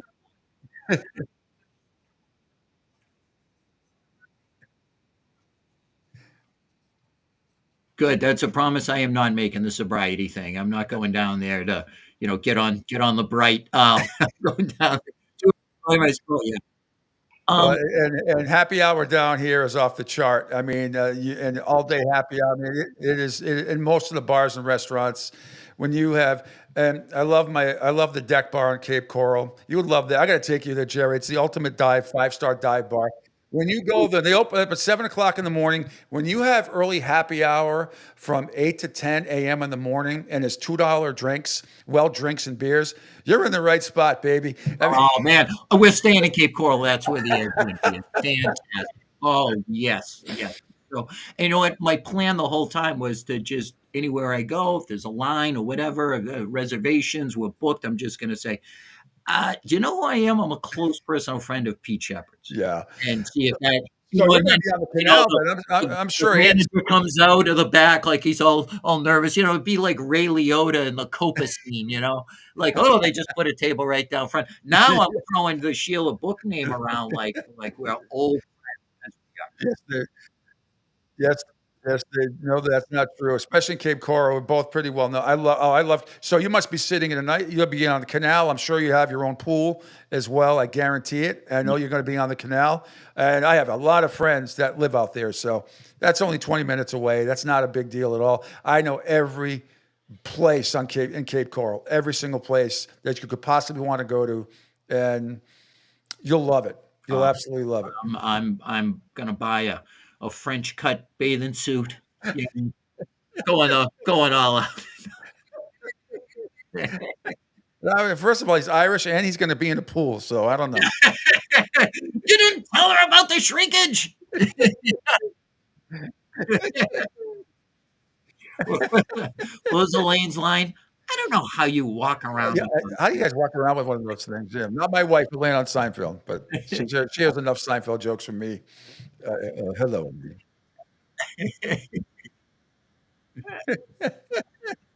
Yeah, for some of us, it's not as much of a challenge as it is. Jerry, this was awesome. We didn't even get into sports. Who cares? That's why I love working with you and being with you all the time. What do you got going on? Anything? I know you do a lot of charity comedy work and everything else. You got anything coming up or any books you're about to write? This very night, I'm working with the Boston Harbor Distillery doing comedy there. Tomorrow night, I'm at Kwan's. It's a nice Asian restaurant in Hanover, Massachusetts. So yeah, busy weekend, and then. Next Sunday for the Super Bowl, I'm just gonna root for a meteorite to come and just wipe out the earth, and so we never get subjected to Kansas City or the Eagles ever again. That's just it. Thank you, NFL, for giving me the worst possible scenario and a halftime show with a guy who I can't identify a single one of his songs because I'm Kendrick Lamar. Yes. Yeah. I know Hedy Lamar. Yeah. Hadley. Oh, did I mispronounce?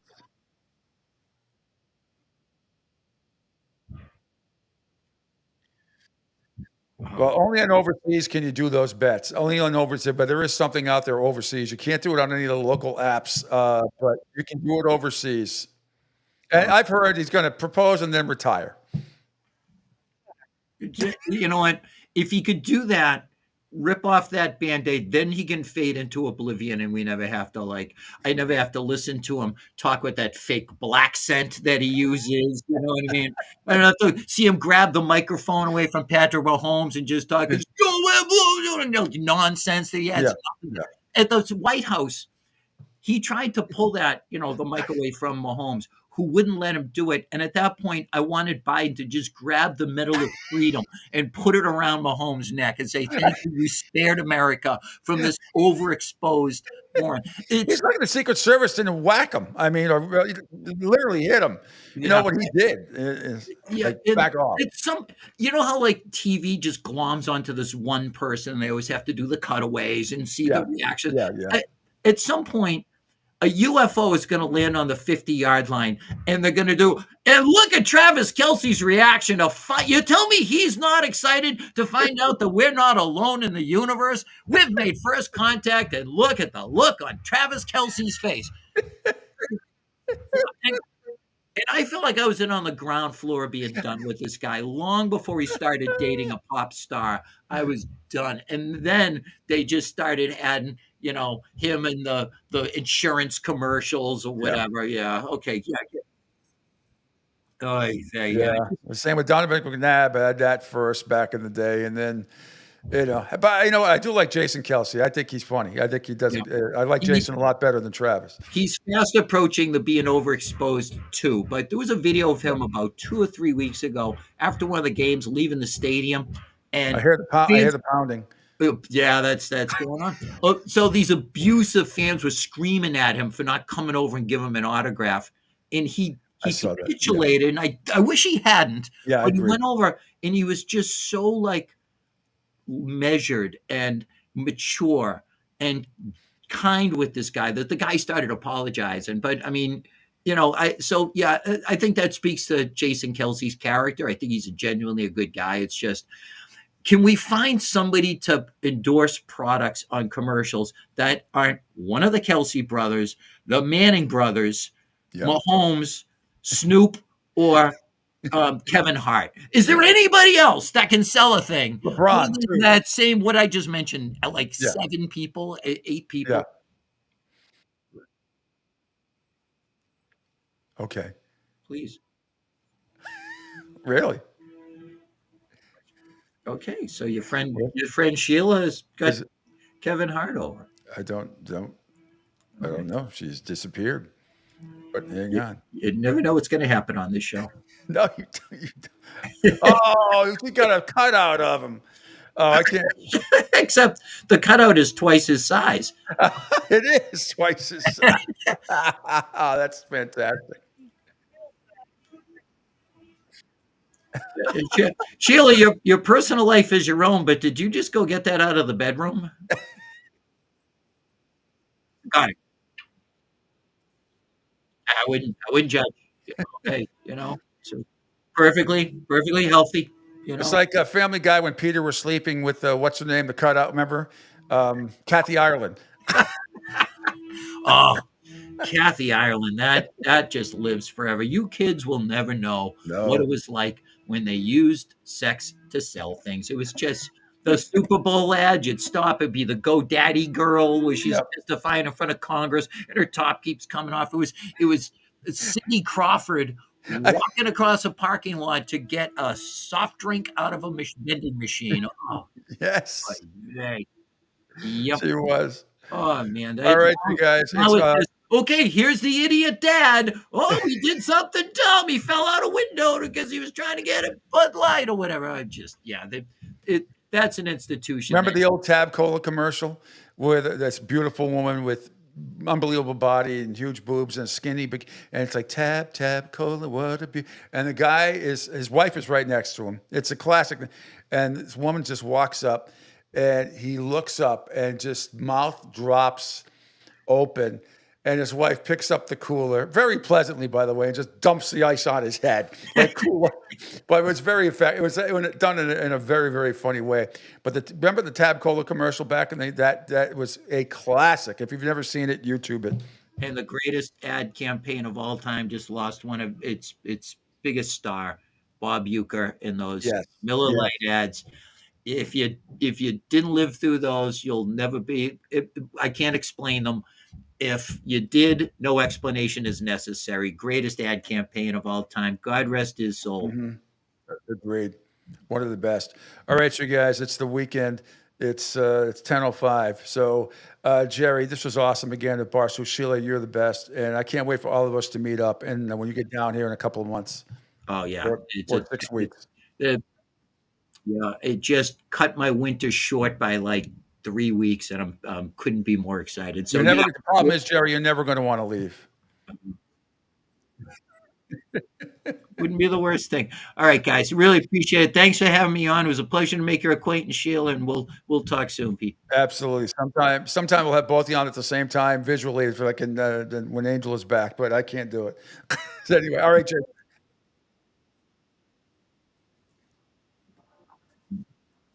My pleasure.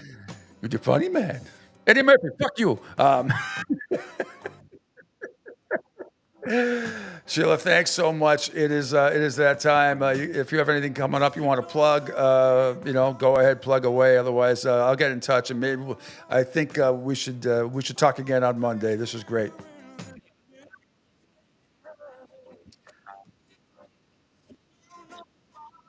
Sounds good. Thanks to all my guests today. Thanks to Jerry Thornton, Sheila Book, and John Mita Perrell.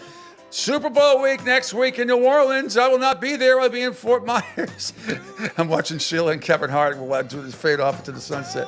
Actually, the sun is just still coming up in some places. Have a great weekend, everybody. I'm Pete. I'm back tomorrow at 7 a.m. The Drive with Q today at 5. Talk on Monday at 7 a.m. See ya.